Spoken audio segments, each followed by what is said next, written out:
ਸ਼ੇਰੇ Punjab 600 AM ਤੇ ਨਿੱਘਾ ਹਾਰਦਿਕ ਸਵਾਗਤ ਹੈ। ਮੈਂ ਤੁਹਾਡਾ ਮੇਜ਼ਬਾਨ ਹਰਜੀਤ ਸਿੰਘ ਗਿੱਲ ਸ਼ੋਅ ਲੈ ਕੇ ਤੁਹਾਡੀ ਸੇਵਾ 'ਚ ਹਾਜ਼ਰ। 9:14 ਹੋ ਗਏ। 30 ਜੂਨ ਦਾ ਦਿਨ ਹੈ, ਵਰਾ 2021 ਦਾ, ਬੁੱਧਵਾਰ ਹੈ।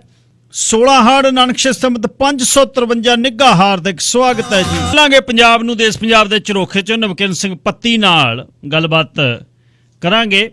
ਉਸ ਤੋਂ ਬਾਅਦ ਇੱਕ ਛੋਟਾ ਜਿਹਾ ਸਥਾਨਕ ਕੈਲਗਰੀ ਦੇ ਮਸਲੇ ਤੇ ਗੱਲਬਾਤ ਹੋਏਗੀ। ਪੰਜਾਬ ਦੇ ਵਿੱਚੋਂ ਇੱਕ ਖਬਰ ਆਈ ਹੈ, ਤਾਜੋਕੇ ਪਿੰਡ ਹੈ ਤਪੇ ਦੇ ਕੋਲ, ਉੱਥੇ ਇੱਕ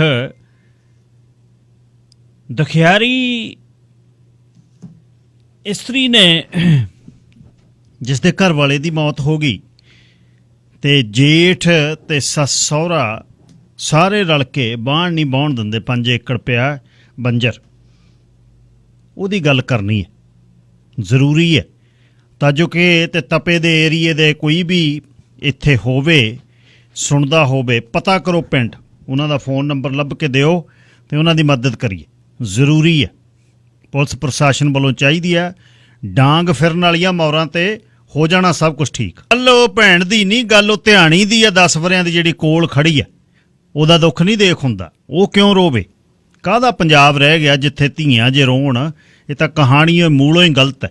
ਦੂਜੇ ਹਿੱਸੇ ਦੇ ਵਿੱਚ ਅੱਜ ਸਰੀ ਮੈਮੋਰੀਅਲ ਹੌਸਪੀਟਲ ਦੀ ਗੱਲ ਕਰਨੀ ਹੈ। ਸਰੀ ਮੈਮੋਰੀਅਲ ਹੌਸਪੀਟਲ ਦੇ ਵਿੱਚ 15 ਰੂਮਾਂ 'ਚ 60 ਬਜ਼ੁਰਗ ਪਏ ਨੇ, ਨਾ ਪੱਖਾ ਨਾ AC।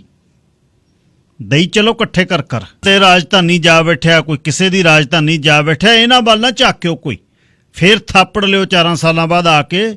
ਆਪਾਂ ਏਰੀਆ ਤੇ ਫਿਰ ਗੋਤ ਫਿਰ ਘਰ ਦਈਆਂ ਤੇ ਚਿੱਠੀ ਦਿੱਤੀ ਸੀ ਨਾ, ਤੁਹਾਨੂੰ ਯਾਦ ਹੈ? ਅੱਖਾਂ ਦੇ ਨਕਸ਼ਿਆਂ ਤੇ ਪਾਉਣਾ ਦਾ ਇਹ ਚੰਦੋਆ ਬੜਾ ਲਾਮਸਾਲ ਹੁੰਦਾ, ਫੁੱਲਾਂ ਦਾ ਵੀ ਨੜੋਆ, ਸਾਹਾਂ 'ਚ ਮੌਤ ਰਹਿੰਦੀ, ਰੂਹ ਦਾ ਸ਼ਿੰਗਾਰ ਬਣ ਕੇ, ਉਸ ਦੀ ਗਲੀ 'ਚ ਚਾਨਣ ਮੇਰੇ ਹੌਸਲੇ 'ਚ ਛਣਕੇ, ਅੰਬਰ ਨੂੰ ਉੱਡ ਗਿਆ ਹੈ ਕੋਈ ਜੀਬ ਦਲਦਲਾਂ ਦਾ ਹੈ, ਜੋ ਹੁਸਨ ਹੈ ਹਵਾ ਦਾ, ਇਹ ਅੰਤ ਹੈ ਕਲਾ ਦਾ।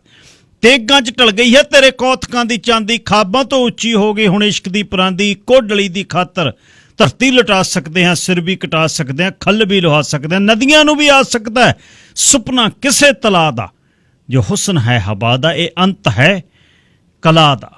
ਮੇਰੇ ਪੋਟਿਆਂ 'ਚ ਤਪਿਆ ਇਹ ਕਿਸ ਤਰ੍ਹਾਂ ਦਾ ਤਾਂਬਾ, ਮੈਨੂੰ ਵਾਰ-ਵਾਰ ਸੁਣਦਾ ਡੂੰਘੇ ਵਣਾ ਦਾ ਕਾਂਬਾ। ਰੋਹੀ ਦਾ ਰੰਗ ਮੈਨੂੰ ਮੇਰੇ ਹਾਲ ਵਰਗਾ ਲੱਗਦਾ ਹੈ, ਅੰਬਰ ਪੈਗੰਬਰਾਂ ਨੂੰ ਇੱਕ ਥਾਲ ਵਰਗਾ ਲੱਗਦਾ, ਗੀਤਾਂ 'ਚ ਮੜਿਆ ਜਾਂਦਾ ਜਦ ਸੁਣ ਕੋਈ ਖਲਾ ਦਾ, ਜੋ ਹੁਸਨ ਹੈ ਹਵਾ ਦਾ, ਇਹ ਅੰਤ ਹੈ ਕਲਾ ਦਾ। ਧੁੱਪਾਂ ਦਾ ਟੂਮ ਛੱਲਾ ਕਵਿਤਾ 'ਚ ਬੋਲਦਾ ਹੈ, 8 ਗਈ ਜ਼ੁਬਾਨ ਤੇ ਪਾਣੀ ਵੀ ਡੋਲਦਾ ਹੈ, ਮੁਖੜਾ ਪਪੀਸੀਆਂ ਦਾ ਨਾਗਾਂ ਦੇ ਫਨ ਖਿਲਾਰੇ, ਜਿਸ ਦਾ ਆਕਾਰ ਹੈ ਨਹੀਂ, ਜਿਸ ਦਾ ਆਕਾਰ ਹੈ ਨਹੀਂ, ਸਭ ਉਸ ਦੇ ਆਕਾਰੇ। ਲੋਕਾਂ ਨੇ ਕਦ ਸਮਝਣਾ ਰੱਬ ਨਾਮ ਕਿਸ ਬਲਾ ਦਾ, ਹੁਸਨ ਹੈ ਹਵਾ ਦਾ, ਅੰਤ ਹੈ ਕਲਾ ਦਾ। ਹਰਮਨਜੀਤ ਲਿਖਦਾ ਹੈ, ਰਮਕਿਆਂ ਦੀ ਲਿਪੀ। ਧੰਨਵਾਦ ਸਾਰਿਆਂ ਦਾ ਜਿੱਥੇ ਵੀ ਬੈਠੇ ਹੋ। ਕੱਲ੍ਹ ਨੂੰ ਆਪਣੇ ਦੇਸ਼ ਦਾ ਦਿਨ ਹੈ, ਖੈਰ ਮਨਾਵਾਂਗੇ, ਸੁੱਖ ਮਨਾਵਾਂਗੇ। ਵਸਦਾ ਰਹੇ ਕਨੇਡਾ ਸਾਡਾ, ਸਾਡੇ ਪੁੱਤ ਪਰਦੇਸੀਆਂ ਲਈ। ਬਾਈ ਗਿੱਲ ਹਰਦੀਪ ਦਾ ਗੀਤ ਹੈ, ਘੋਟਣਿਆਂ ਦੀ ਕਹਾਣੀ ਤੇ ਪਤਾ ਨਹੀਂ ਕੀ ਕੁਛ ਲਿਖਿਆ, ਪਰ ਇਹ ਦੇਸ਼ ਦੀਆਂ 7 ਖੈਰਾਂ, ਪਰ ਇਹਨੂੰ ਸਾਂਭਣਾ ਪੈਣਾ। ਜੇ 10 ਕੁਆਂਟਲ ਦੇ ਕਣਕ ਦੇ ਢੋਲ 'ਚੋਂ ਕਣਕ ਕੱਢੀ ਕੇ ਪਾਇਆ ਨਾ ਵਿੱਚ ਕੁਛ, ਫਿਰ ਗੱਲ ਗਿਆ। ਕੱਲ੍ਹ ਦੂਜੇ ਪ੍ਰੋਗਰਾਮ 'ਚ ਮਾੜੀ ਜੀ ਖੋਲ੍ਹੀ ਸੀ ਕਹਾਣੀ, ਸਾਰੀ ਰਾਤ ਪਿੱਟਦੇ ਰਹੇ ਜਿਨ੍ਹਾਂ ਦੀ ਪੂੰਛ 'ਤੇ ਪੈਰ ਰੱਖੇਗਾ। ਕਰੀਏ ਕੀ ਹੁਣ, ਜਦ ਕੰਮ ਤੁਸੀਂ ਜਾਨਵਰ ਵਾਲਾ ਕਰਦੇ ਹੋ, ਮੈਂ ਕੀ ਕਰਾਂ? ਕੰਮ ਸਿੱਧੇ ਕਰੋ। ਮੈਂ ਕੁਛ ਨਹੀਂ ਕਹਿੰਦਾ ਤੁਹਾਨੂੰ, ਮੈਂ ਤਾਂ ਖਬਰ ਦੀ ਉਹ ਖਬਰ ਕੀਤੀ ਸੀ ਮਾੜੀ ਜੀ ਕਿ ਹਰ ਰੋਜ਼ 9 ਆਉਂਦਾ, ਕਿਤੇ 12 ਦਾ, ਕਦੇ 14 ਦਾ, ਵੱਡੀਆਂ ਵੱਡੀਆਂ ਵੈਬਸਾਈਟਾਂ 'ਤੇ 9 ਆਉਂਦਾ ਹੈ। ਅੜਾਹਟ ਕਾਹਨੂੰ ਪਾਉਂਦੇ ਹੋ? ਫਿਰ ਜੇ ਕਰਨਾ ਹੈ ਤਾਂ ਫਿਰ ਸੁਣਨਾ ਵੀ ਪੈਣਾ ਹੈ। ਨਵਕਿਰਨ ਸਿੰਘ ਜੀ ਸਵਾਗਤ, ਸਤਿ ਸ਼੍ਰੀ ਅਕਾਲ।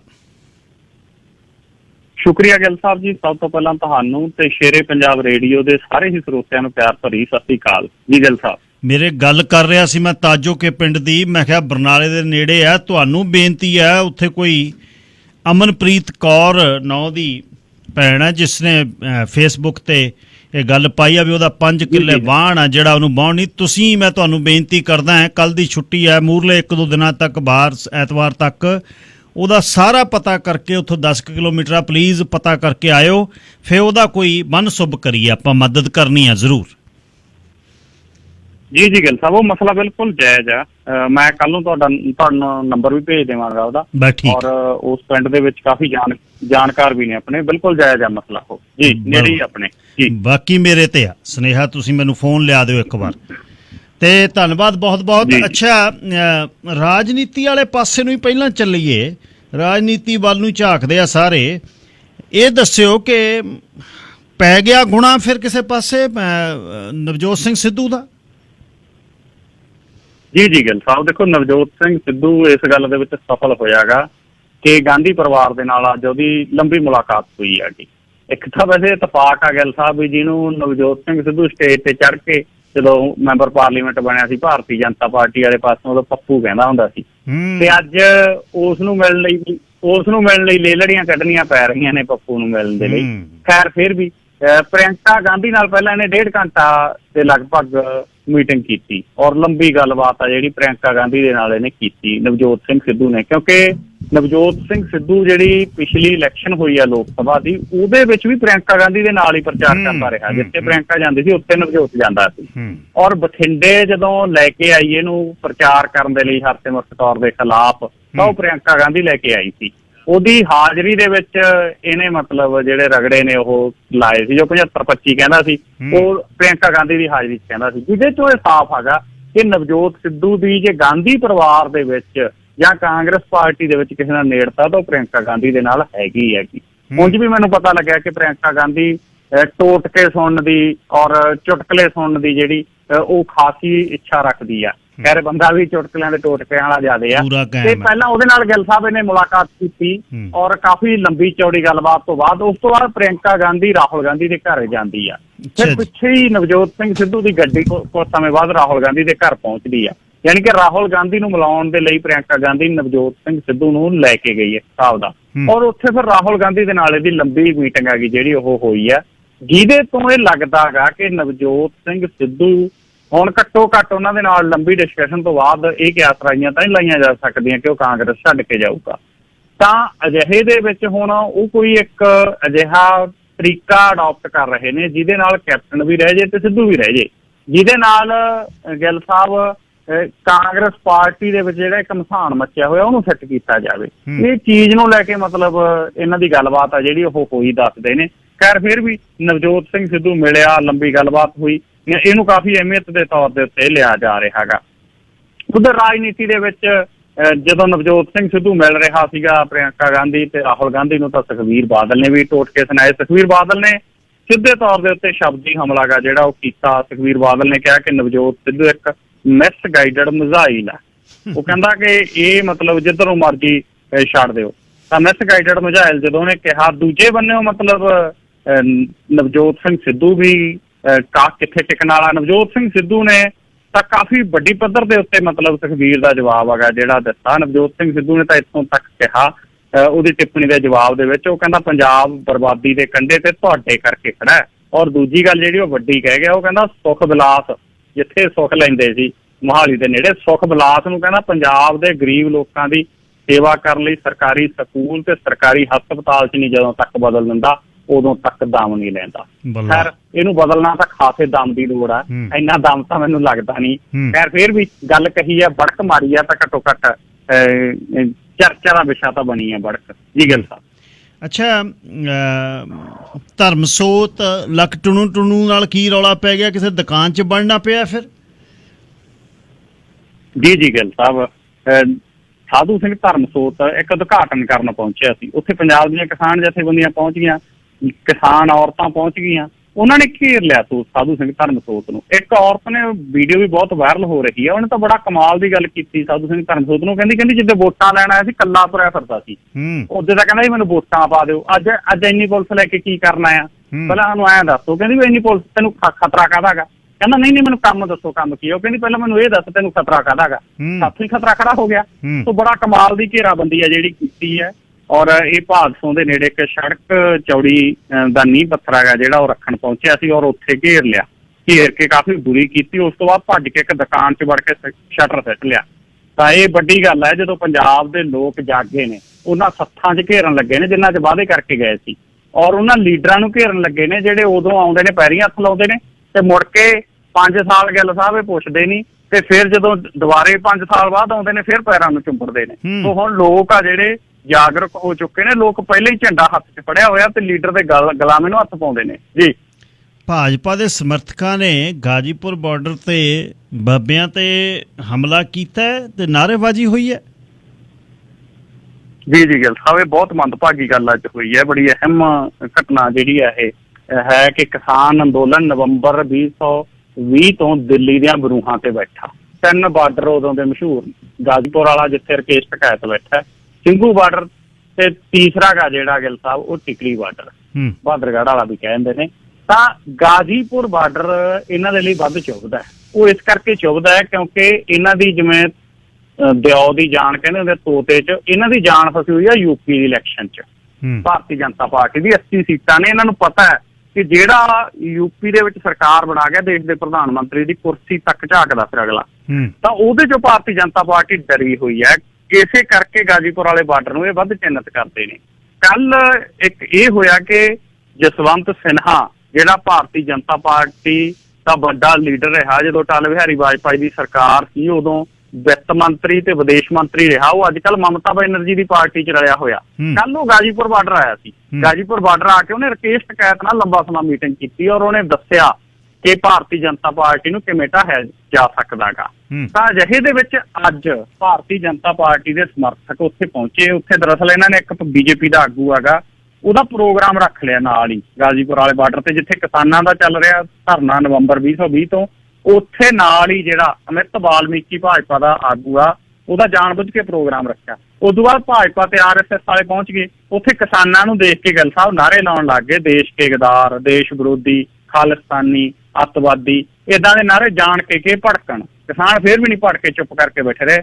ਫਿਰ ਭਾਰਤੀ ਜਨਤਾ ਪਾਰਟੀ ਤੇ RSS ਦੇ ਜਿਹੜੇ ਬੰਦੇ ਲਿਆਂਦੇ ਹੋਏ ਸੀ, ਉਹਨਾਂ ਨੇ ਪੱਥਰ ਚਲਾਉਣੇ ਸ਼ੁਰੂ ਕਰਤੇ ਕਿਸਾਨਾਂ ਕਣੀ ਨੂੰ। ਫਿਰ ਸਟੇਜ ਕਣੀ ਨੂੰ ਵਧੇ। ਪੁਲਿਸ ਸਿਰਫ ਮਹਿਜ਼ ਦਰਸ਼ਕ ਬਣ ਕੇ ਤਮਾਸ਼ਾ ਦੇਖਦੀ ਰਹੀ ਔਰ ਉਹ ਸਾਡੇ ਬਾਬਿਆਂ ਕਣੀ ਪੱਥਰ ਮਾਰਦੇ ਰਹੇ, ਇੱਟਾਂ ਚਲਾਉਂਦੇ ਰਹੇ, ਰੋੜੇ ਚਲਾਉਂਦੇ ਰਹੇ। ਪੂਰੇ ਤਿਆਰ ਹੋ ਕੇ ਆਏ ਸੀ। 5 ਕਿਸਾਨ ਗੰਭੀਰ ਜ਼ਖਮੀ ਹੋਏ ਨੇ ਇਸ ਘਟਨਾਕ੍ਰਮ ਦੇ ਵਿੱਚ ਔਰ ਭਾਜਪਾ ਵਾਲੇ ਕਹਿੰਦੇ ਸੀ ਇੱਥੋਂ ਛੱਡ ਕੇ ਭਾਜੋ, ਇੱਥੋਂ ਅਸੀਂ ਤੁਹਾਨੂੰ ਅੱਜ ਡੱਕਰ ਦੇਣਾਗਾ। ਤਾਂ ਇਹ ਜਿਹੜੀ ਸਥਿਤੀ ਹੈ, ਇਹ ਸਥਿਤੀ ਬੜੀ ਗੰਭੀਰ ਹੈ ਔਰ ਇਹ ਇਸ਼ਾਰਾ ਕਰ ਰਹੀ ਹੈ ਕਿ ਆਉਣ ਵਾਲੇ ਦਿਨਾਂ ਦੇ ਵਿੱਚ ਕਿਸਾਨ ਅੰਦੋਲਨ ਵਾਲੇ ਪਾਸੇ ਨੂੰ ਭਾਜਪਾ ਵਾਲੇ ਪੈਣਗੇ। ਉਧਰ ਅੱਜ ਜਿਹੜਾ ਹਰਿਆਣੇ ਦਾ ਮੁੱਖ ਮੰਤਰੀ ਹੈ ਮਨੋਹਰ ਲਾਲ ਖੱਟਰ, ਉਹਦਾ ਵੀ ਬਿਆਨ ਆਇਆ। ਉਹ ਵੀ ਕਹਿ ਰਿਹਾ ਹੈਗਾ ਬਾਰ-ਬਾਰ ਕਿ ਕਿਸਾਨ ਨੇਗੇ ਜਿਹੜੇ ਉਹ ਸਿਆਸਤ ਕਰ ਰਹੇ ਨੇ, ਅਸੀਂ ਇਹਨਾਂ ਨੂੰ ਇੱਥੇ ਬਰਦਾਸ਼ਤ ਨਹੀਂ ਕਰਾਂਗੇ, ਇਹ ਵੱਧਵੀਆਂ ਕਾਰਵਾਈਆਂ ਕਰ ਰਹੇ ਨੇ, ਇਹ ਆਪਣੇ ਕੰਟਰੋਲ 'ਚ ਰਹਿਣ। ਤਾਂ ਇਹ ਜੋ ਘਟਨਾਕ੍ਰਮ ਹੋ ਰਿਹਾ ਇਹਦੇ ਤੋਂ ਲੱਗਦਾ ਕਿ ਬੀਜੇਪੀ ਹੈ ਜਿਹੜੀ ਉਹ ਪਹਿਲਾਂ ਬਲ ਤੇ ਛਲ ਦੀ ਨੀਤੀ ਚੱਲਦੀ ਸੀ, ਹੁਣ ਸਿੱਧੇ ਤੌਰ ਦੇ ਉੱਤੇ ਉਹ ਆ ਸਕਦੀ ਹੈਗੀ ਕਿਸਾਨਾਂ ਨੂੰ ਉਠਾਉਣ ਦੇ ਲਈ। ਜੀ ਬੱਸ ਅਤੇ ਅਲਟੋ ਦੀ ਟੱਕਰ ਹੋਈ ਹੈ ਜੀ, 6 ਜਣੇ ਮਰ ਗਏ। ਜੀ ਗਿੱਲ ਸਾਹਿਬ, ਇਹ ਬੜੀ ਮੰਦਭਾਗੀ ਘਟਨਾ ਵਾਪਰੀ ਹੈ। ਕੁਝ ਸਮਾਂ ਪਹਿਲਾਂ ਹੀ ਵਾਪਰੀ ਹੈ ਅੱਜ ਇਹ ਘਟਨਾ ਔਰ ਮਾਨਸਾ ਜ਼ਿਲ੍ਹੇ ਦਾ ਜੋਗਾ ਪਿੰਡ ਹੈ। ਇੱਧਰੋਂ ਬਰਨਾਲੇ ਕਣੀਓ ਲਾਸਟ ਪਹਿਲਾ ਪਿੰਡ ਹੈ ਮਾਨਸਾ ਦਾ ਔਰ ਉਧਰੋਂ ਲਾਸਟ ਜੋਗਾ ਰੱਲਾ। ਉੱਥੇ ਗਿੱਲ ਸਾਹਿਬ ਬੱਸ ਤੇ ਕਾਰ ਦੀ ਆਮੋ ਸਾਹਮਣੇ ਟੱਕਰ ਹੋਈ ਹੈ। 6 ਵਿਅਕਤੀਆਂ ਦੀ ਮੌਕੇ ਤੇ ਮੌਤ ਹੋ ਗਈ ਹੈ ਔਰ 2 ਗੰਭੀਰ ਜ਼ਖਮੀ ਦੱਸੇ ਜਾ ਰਹੇ ਨੇ। ਬੱਸ ਆ ਜਿਹੜੀ ਮਾਨਸਾ ਤੋਂ ਬਰਨਾਲਾ ਆ ਰਹੀ ਸੀ ਔਰ ਬਾਦਲਾਂ ਦੀ ਮਲਕੀਅਤ ਵਾਲੀ ਦੱਸੀ ਜਾ ਰਹੀ ਹੈ। ਉਹ ਭਜਾਉਂਦੇ ਵੀ ਵਾਲੀਆਂ ਨੇ ਔਰ ਕਾਰ 'ਚ ਇੱਕ ਪੁਰਸ਼ ਤੇ 3 ਔਰਤਾਂ ਤੇ 4 ਬੱਚੇ ਸਵਾਰ ਸੀਗੇ ਔਰ ਜਿਹੜੇ ਵਿਅਕਤੀਆਂ ਦੀ ਕੁਛ ਦੀ ਮੌਤ ਹੋਈ ਉਹਨਾਂ 'ਚ ਅੰਮ੍ਰਿਤਸਰ ਸਾਹਿਬ ਦੇ ਵੀ ਨੇ। ਸੋ ਬੜੀ ਮੰਦਭਾਗੀ ਘਟਨਾ ਇਹ ਵਾਪਰੀ ਹੈ ਜੀ। ਅੱਛਾ, ਮੱਧ ਪ੍ਰਦੇਸ਼ ਦੇ ਵਿੱਚ ਆਸ਼ਿਕ ਨੇ ਕਹਿੰਦੇ ਬਹੁਤ ਮਾੜਾ ਕੰਮ ਕੀਤਾ, ਟੱਬਰੇ ਹੀ ਮਾਰਤਾ ਪ੍ਰੇਮਕਾ ਦਾ, ਤੇ ਪ੍ਰੇਮਕਾ ਵੀ ਨਾਲ ਜੀ। ਜੀ ਗਿੱਲ ਸਾਹਿਬ, ਇਹ ਮੱਧ ਪ੍ਰਦੇਸ਼ ਦੇ ਦੇਵਾਸ ਜ਼ਿਲ੍ਹੇ ਦੇ ਨੇਵਾਵਰ ਦੇ ਵਿੱਚ ਬੜਾ ਘਿਨਾਉਣਾ ਕੰਮ ਹੈਗਾ ਜਿਹੜਾ ਆਸ਼ਿਕ ਨੇ ਕੀਤਾ ਔਰ ਕਤਲਕਾਂਡ 'ਚ ਇੱਕ ਹੀ ਪਰਿਵਾਰ ਦੇ 5 ਜੀਆਂ ਦਾ ਬੇਰਹਿਮੀ ਨਾਲ ਕਤਲ ਕਰਤਾ। 5 ਮੈਂਬਰਾਂ ਨੂੰ ਖੇਤ ਦੇ ਵਿੱਚ 10 ਫੁੱਟ ਡੂੰਘੇ ਖੱਡ 'ਚ ਦਫਨ ਕਰਤਾ ਵਿੱਚ ਹੀ ਪ੍ਰੇਮਕਾ ਗਿੱਲ ਸਾਹਿਬ ਔਰ 48 ਦਿਨ ਇਹਨਾਂ ਨੂੰ ਲੱਭਦੇ ਰਹੇ। ਅੱਜ ਜਾ ਕੇ ਪੂਰਾ ਘਟਨਾਕ੍ਰਮ ਹੈਗਾ ਜਿਹੜਾ ਉਹ ਪਤਾ ਲੱਗਿਆ ਹੈਗਾ ਔਰ ਜਿਹੜਾ ਵਿਅਕਤੀ ਫੜਿਆ ਗਿਆ ਦੋਸ਼ੀ ਸੁਰਿੰਦਰ ਰਾਜਪੂਤ, ਉਹਨੇ ਦੱਸਿਆ ਉਹ ਆਪਦੀ ਪ੍ਰੇਮਕਾ ਰੂਪਾਲੀ ਔਰ ਉਹਦੇ ਕਰਕੇ ਉਹਨੇ ਘਟਨਾ ਨੂੰ ਜਿਹੜਾ ਉਹ 13 ਮਈ ਦੀ ਰਾਤ ਨੂੰ ਜਿਹੜਾ ਖੇਤ ਦੇ ਵਿੱਚ ਇਸ ਤਰੀਕੇ ਨਾਲ ਅੰਜਾਮ ਦਿੱਤਾ ਔਰ ਲਾਸ਼ਾਂ JCB ਮਸ਼ੀਨ ਨਾਲ 10 ਫੁੱਟ ਡੂੰਘਾ ਖੱਡਾ ਪੱਟ ਕੇ ਦਫਨ ਕੀਤੀਆਂ। ਜੀ ਗਿੱਲ ਸਾਹਿਬ, ਗਰਮੀ ਬਹੁਤ ਆ ਪੰਜਾਬ 'ਚ, ਬਿਜਲੀ ਦਾ ਕੀ ਹਾਲ ਹੈ? ਬਹੁਤ ਬੁਰਾ ਹਾਲ ਆ ਗਿੱਲ ਸਾਹਿਬ। ਪੰਜਾਬ ਆ ਜਿਹੜਾ ਇਸ ਵਕਤ ਬਹੁਤ ਹੀ ਤਰਾਸਦੀ ਦਾ ਸਾਹਮਣਾ ਕਰ ਰਿਹਾ ਹੈ। ਇੱਕ ਤਾਂ ਕੁਦਰਤੀ ਤੌਰ ਦੇ ਉੱਤੇ ਵੀ ਪੰਜਾਬ ਦੇ ਵਿੱਚ ਜਿਹੜਾ ਟੈਂਪਰੇਚਰ ਆ 41 ਡਿਗਰੀ ਤੋਂ ਉੱਤੇ ਤੁਰਿਆ ਫਿਰਦਾ। ਗਰਮੀ ਬਹੁਤ ਕਹਿਰ ਦੀ ਪੈ ਰਹੀ ਹੈ। ਮਾਨਸੂਨ ਪਾਉਣਾ ਪੰਜਾਬ ਪਹਿਲਾਂ ਲੱਗਦਾ ਸੀ ਕਿ ਆਉਣਗੀਆਂ, ਲੇਕਿਨ ਉਹ ਆਈਆਂ ਨਹੀਂ ਅਜੇ ਤੱਕ। ਰਾਜਸਥਾਨ ਕਣੀ ਨੂੰ ਤਾਂ ਹੋ ਗਿਆ ਮਾਨਸੂਨ, ਲੇਕਿਨ ਪੰਜਾਬ ਦਾ ਰੁੱਖ ਅਜੇ ਤੱਕ ਕੀਤਾ ਨਹੀਂ। 5-4 ਦਿਨਾਂ ਤੱਕ ਦੱਸਦੇ ਨੇ ਕਿ ਮੀਂਹ ਪੈਣ ਦੀ ਸੰਭਾਵਨਾ ਹੈ, ਲੇਕਿਨ ਹੁਣ ਜਿੰਨੀ ਕਹਿਰ ਦੀ ਗਰਮੀ ਪੈ ਰਹੀ ਆ ਉਸ ਰੂਪ ਦਾ ਬਿਜਲੀ ਦਾ ਪ੍ਰਬੰਧ ਹੈ ਨਹੀਂ, ਤੇ ਲਾਈਟ ਨਾ ਤਾਂ ਮੋਟਰਾਂ ਦੇ ਉੱਤੇ ਪੂਰੀ ਹੁੰਦੀ 8 ਘੰਟੇ, ਜਿਸ ਕਰਕੇ ਕਿਸਾਨ ਕੱਲ ਵੀ ਹਾਈਵੇ ਰੋਕਿਆ ਫਗਵਾੜੇ ਨੇੜੇ, ਅੱਜ ਵੀ ਕਿਸਾਨ ਸੜਕਾਂ ਦੇ ਉੱਤੇ ਨੇ। ਪਿੰਡਾਂ 'ਚ 24 ਘੰਟਿਆਂ ਵਾਲੀ ਬਿਜਲੀ ਪੂਰੀ ਨਹੀਂ ਹੋ ਰਹੀ, ਕਹਿਣ ਨੂੰ 24 ਘੰਟੇ ਆ, ਔਰ ਆਹ ਦਿਨਾਂ ਦੇ ਵਿੱਚ ਤਾਂ 5-5 6-6 ਘੰਟੇ ਆਉਂਦੀ ਆ ਪਿੰਡਾਂ ਦੇ ਵਿੱਚ। ਸੋ ਬਹੁਤ ਗੰਭੀਰ ਸਮੱਸਿਆਵਾਂ ਦਾ ਲੋਕਾਂ ਨੂੰ ਸਾਹਮਣਾ ਕਰਨਾ ਪੈ ਰਿਹਾ। ਅਸਲ ਦੇ ਵਿੱਚ ਗਿੱਲ ਸਾਹਿਬ 41-42 ਡਿਗਰੀ ਦਾ ਟੈਂਪਰੇਚਰ ਹੋਵੇ, ਆਪਣੇ ਤਾਂ ਸਿਸਟਮ ਜੇ ਸਰਕਾਰਾਂ ਨੇ ਸੁਧਾਰਿਆ ਹੁੰਦਾ ਤਾਂ ਸੋਲਰ ਊਰਜਾ ਦੇ ਨਾਲ, ਇੰਨੀ ਸੋਲਰ ਮਤਲਬ ਐਨਰਜੀ ਦੇ ਨਾਲ ਬਿਜਲੀ ਪੈਦਾ ਕੀਤੀ ਜਾ ਸਕਦੀ ਸੀਗੀ ਕਿ ਕੇਜਰੀਵਾਲ ਨੂੰ ਵੀ 300 ਯੂਨਿਟ ਦਾ ਸਾਨੂੰ ਲਾਰਾ ਲਾਉਣ ਦੀ ਲੋੜ ਨਹੀਂ ਸੀਗੀ, ਤੇ ਨਾ ਹੀ ਮਤਲਬ ਅਸੀਂ ਸਰਕਾਰਾਂ ਕਨੀ ਇਸ ਰੂਪ ਦੇ ਵਿੱਚ ਝਾਕਦੇ, ਲੇਕਿਨ ਇਸ ਪਾਸੇ ਧਿਆਨ ਹੀ ਨਹੀਂ ਦਿੱਤਾ। ਕਿੰਨੀਆਂ ਨਹਿਰਾਂ ਦਾ ਜਾਲ ਵਿਛਿਆ ਹੋਇਆ, 4-4 5-5 ਪਿੰਡਾਂ 'ਚ ਇਕੱਠੇ ਕਰਕੇ ਮਤਲਬ ਨਹਿਰੀ ਪਾਣੀ ਦੇ ਨਾਲ ਵੀ ਬਿਜਲੀ ਪੈਦਾ ਕੀਤੀ ਜਾ ਸਕਦੀ ਸੀ। ਪਣ ਬਿਜਲੀ ਬੜਾ ਵਧੀਆ ਪ੍ਰੋਜੈਕਟ ਸੀ ਪੰਜਾਬ ਦੇ ਵਿੱਚ, ਉਹ ਨਹੀਂ ਲਾਗੂ ਕੀਤਾ। ਸੋ ਅੱਜ ਪੰਜਾਬ ਬੜੀ ਤਰਾਸਦੀ ਦਾ ਸਾਹਮਣਾ ਕਰ ਰਿਹਾ ਹੈਗਾ, ਕਿਤੇ ਗ੍ਰਿਡ ਘੇਰੇ ਜਾ ਰਹੇ ਨੇ, ਕਿਤੇ ਸੜਕਾਂ ਜਾਮ ਕੀਤੀਆਂ ਜਾ ਰਹੀਆਂ, ਇਸ ਰੂਪ ਤੱਕ ਕਿਸਾਨ ਰਹਿ ਗਏ ਜੀ। ਧੰਨਵਾਦ ਜੀ। ਤੇ ਕੱਲ ਨੂੰ ਛੁੱਟੀ ਹੈ, ਸ਼ੁੱਕਰਵਾਰ ਨੂੰ ਮੈਂ 7 ਵਜੇ ਤੋਂ 10 ਵਜੇ ਤੱਕ ਸ਼ੋਅ ਕਰਨਾ ਹੈ। ਸਮੀਰ ਕੌਸ਼ਲ ਹੋਣੀ ਛੁੱਟੀ 'ਤੇ ਨੇ। 8 ਵਜੇ ਤੁਹਾਨੂੰ ਫੋਨ ਕਰਾਂਗੇ ਅਤੇ ਫਿਰ ਉਦਣ ਆਪਾਂ ਲੰਬੀ ਡਿਸਕਸ਼ਨ ਅੱਧਾ ਘੰਟਾ ਕਰਾਂਗੇ ਪੰਜਾਬ ਦੇ ਕਿਸੇ ਮੁੱਦੇ ਨੂੰ ਲੈ ਕੇ ਵੀ, ਅਤੇ ਖਬਰਾਂ ਵੀ ਸਾਂਝੀਆਂ ਕਰਾਂਗੇ। ਅਤੇ ਪਰਸੋਂ ਨੂੰ ਤੁਹਾਡੇ 8:30 ਵਜੇ ਫੋਨ ਕਰਾਂਗੇ ਦੁਬਾਰਾ। ਸ਼ੁਕਰੀਆ ਗਿੱਲ ਸਾਹਿਬ, ਤੁਹਾਡਾ ਤੇ ਸਾਰੇ ਸਰੋਤਿਆਂ ਦਾ ਵੀ ਧੰਨਵਾਦ। ਪਰਸੋਂ ਨੂੰ ਨਵਕਿਰਨ ਸਿੰਘ ਪੱਤੀ ਹੋਰਾਂ ਦੇ ਨਾਲ ਗੱਲਬਾਤ ਆਪਾਂ 8:15 ਵਜੇ ਕਰਾਂਗੇ। ਪਰਸੋਂ ਨੂੰ ਸ਼ੋਅ ਜਿਹੜਾ ਆਪਣਾ 7 ਤੋਂ 10 ਵਜੇ ਤੱਕ ਮੈਂ ਕਰਨਾ, ਕਿਉਂਕਿ ਜਿਹੜੇ ਸਮੀਰ ਹੋਣੀ ਆਫ ਨੇ ਉਸ ਦਿਨ 7 ਤੋਂ 10 ਮੈਂ, ਅਤੇ 10 ਤੋਂ ਲੈ ਕੇ 1 ਵਜੇ ਤੱਕ ਫਿਰ ਨਿੰਮੀ ਡੌਲਾ ਜੀ ਆਉਣਗੇ। ਅਤੇ ਕੱਲ੍ਹ ਨੂੰ ਅੱਧੀ ਛੁੱਟੀ ਸਾਰੀ ਹੈ। ਹਰਜੀਤ ਸਿੰਘ ਗਿੱਲ ਸ਼ੋਅ ਨੂੰ ਦਿਲਾਵਰੀ ਆਟੋ ਗਰੁੱਪ ਤੁਹਾਡੇ ਤੱਕ ਲੈ ਕੇ ਆਇਆ। ਬਹੁਤ ਵੱਡਾ ਗੱਡੀਆਂ ਵੇਚਣ ਵਾਲਾ ਇਹ ਗਰੁੱਪ ਹੈ, ਜਿਹੜੀਆਂ 5 ਸੂਬਿਆਂ 'ਚ 76 ਦੇ ਕਰੀਬ ਇਹਨਾਂ ਦੇ ਡੀਲਰਸ਼ਿਪ ਨੇ। 35 ਕਿਸਮ ਦੀਆਂ ਗੱਡੀਆਂ ਵੇਚਦੇ ਆ। ਨੈਬ ਢੀਂਡਸਾ ਮੈਨੇਜਰ ਨੇ, ਤੁਸੀਂ ਉਹਨਾਂ ਨਾਲ ਗੱਲਬਾਤ ਕਰ ਸਕਦੇ ਹੋ ਲੈਂਗਲੀ ਬਾਈਪਾਸ 'ਤੇ। ਅਤੇ ਬ੍ਰਿਜਮੋਹਨ ਐਂਡ ਐਸੋਸੀਏਟਸ ਇਸ ਘੰਟੇ ਦੇ ਸਪੋਂਸਰ ਨੇ ਹਰਜੀਤ ਸਿੰਘ ਗਿੱਲ ਸ਼ੋਅ ਦੇ। ਉੱਘੇ ਵਕੀਲ ਬ੍ਰਿਜਮੋਹਨ ਐਂਡ ਐਸੋਸੀਏਟਸ। ਮੇਵਨ ਟਰਾਂਸਪੋਰਟ ਨੂੰ ਲੌਂਗ ਹਾਲ 'ਤੇ ਓਨਰ ਆਪਰੇਟਰਾਂ ਦੀ ਜ਼ਰੂਰਤ ਹੈ। ਜੇ ਫਲੈਟ ਬੈੱਡ ਸਟੈਪ ਡੈਕ ਅਤੇ ਰੋਲ ਟਾਈਟ ਟ੍ਰੇਲਰਸ ਦਾ ਸਾਲ ਤੋਂ ਵੱਧ ਦਾ ਤਜਰਬਾ ਤਾਂ ਗੁਰਬਖਸ਼ ਸਿੰਘ ਬਰਾੜ 604-832 7829 ਜਾਂ ਰਿੱਕੀ ਧਾਲੀਵਾਲ 604-832 7839 ਇਸ ਨੰਬਰ 'ਤੇ ਗੱਲਬਾਤ ਕਰ ਸਕਦੇ ਹੋ। 604-832 7829 604-832 7839। ਬਾਰਡਰ ਟੱਪਦੇ ਹੋਵੋ ਅਤੇ ਅਮਰੀਕਨ ਵੀਜ਼ਾ ਜ਼ਰੂਰ ਹੋਣਾ ਚਾਹੀਦਾ ਹੈ। ਬਹੁਤ ਤਜਰਬਾ ਹੈ ਇਹਨਾਂ ਨੂੰ, ਅਤੇ ਅੱਜ ਹੀ ਤੁਸੀਂ ਓਨਰ ਆਪਰੇਟਰ ਦੇ ਤੌਰ 'ਤੇ ਕੰਮ ਸ਼ੁਰੂ ਕਰ ਸਕਦੇ ਹੋ ਮੇਵਨ ਟਰਾਂਸਪੋਰਟ 'ਚ। ਅਤੇ ਇਸੇ ਤਰ੍ਹਾਂ ਹੀ P&D ਲੇਬਰ ਕੰਟਰੈਕਟਰਸ ਨੂੰ ਵਰਕਰ ਚਾਹੀਦੇ ਆ ਫੂਡ ਪੈਕੇਜਿੰਗ ਲਈ ਐਬਸਫੋਰਡ 'ਚ। ਸਰੀ ਮਿਸ਼ਨ ਐਬਸਫੋਰਡ ਤੋਂ ਰਾਈਟ ਦਾ ਪ੍ਰਬੰਧ ਹੈ। Students PR open work permit holder apply ਕਰ ਸਕਦੇ ਨੇ। 778 255 30 73 604 217 6307 778255 3073 604217 6307। ਇੱਕ ਨਵੀਂ ਕੈਨਰੀ ਜਿਹੜੀ ਹੈ ਐਬਸਪੋਰਟ ਦੇ ਵਿੱਚ ਤਿਆਰ ਹੋ ਗਈ ਹੈ। ਉਹਨੇ ਕੰਮ ਸ਼ੁਰੂ ਕਰ ਦੇਣਾ ਵੀਕਐਂਡ 'ਤੇ। ਉਹਦਾ ਵੀ ਸੁਨੇਹਾ ਮੈਂ ਤੁਹਾਨੂੰ ਦੇਵਾਂਗਾ ਕੰਮ ਕਰਨ ਵਾਲਿਆਂ ਨੂੰ। ਨਾਲੇ ਬਲੂਬੇਰੀ ਫਾਰਮਰਸ ਨੂੰ ਆਪਣੀ ਕ੍ਰੌਪ ਸਿੱਟਣ ਲਈ, ਫਸਲ ਸਿੱਟਣ ਲਈ ਇਹ ਕੈਨਰੀ 'ਤੇ ਦੀਆਂ ਸੇਵਾਵਾਂ ਤੁਹਾਡੇ ਲਈ ਹੋਣਗੀਆਂ ਅਤੇ ਤਿਆਰ ਹੈ। ਰਾਤ ਹੀ ਉਹਨਾਂ ਦੇ ਵਿੱਚੋਂ ਇੱਕ ਓਨਰ ਦੇ ਨਾਲ ਨਵੀ ਬਰਾੜ ਉਹਨਾਂ ਨਾਲ ਮੈਂ ਗੱਲ ਕੀਤੀ ਸੀ, ਅਤੇ ਸੈਟਰਡੇ ਤੱਕ ਇਹ ਤਿਆਰ ਹੋ ਜਾਣੀ ਹੈ। ਅਤੇ ਫਿਰ ਮੈਂ ਉਹਦੀ ਜਾਣਕਾਰੀ ਦੇਵਾਂਗਾ ਅੱਜ ਜਾਂ ਕੱਲ੍ਹ ਜਾਂ ਸ਼ੁੱਕਰਵਾਰ ਵਾਲੇ ਸ਼ੋਅ ਦੇ ਵਿੱਚ।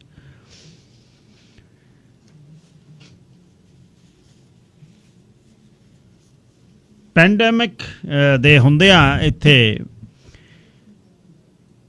ਚੱਲਦਿਆਂ ਇਹਦੇ, ਅਤੇ ਵਰਕਰਾਂ ਦਾ ਬੜਾ ਔਖਾ ਹੋਇਆ।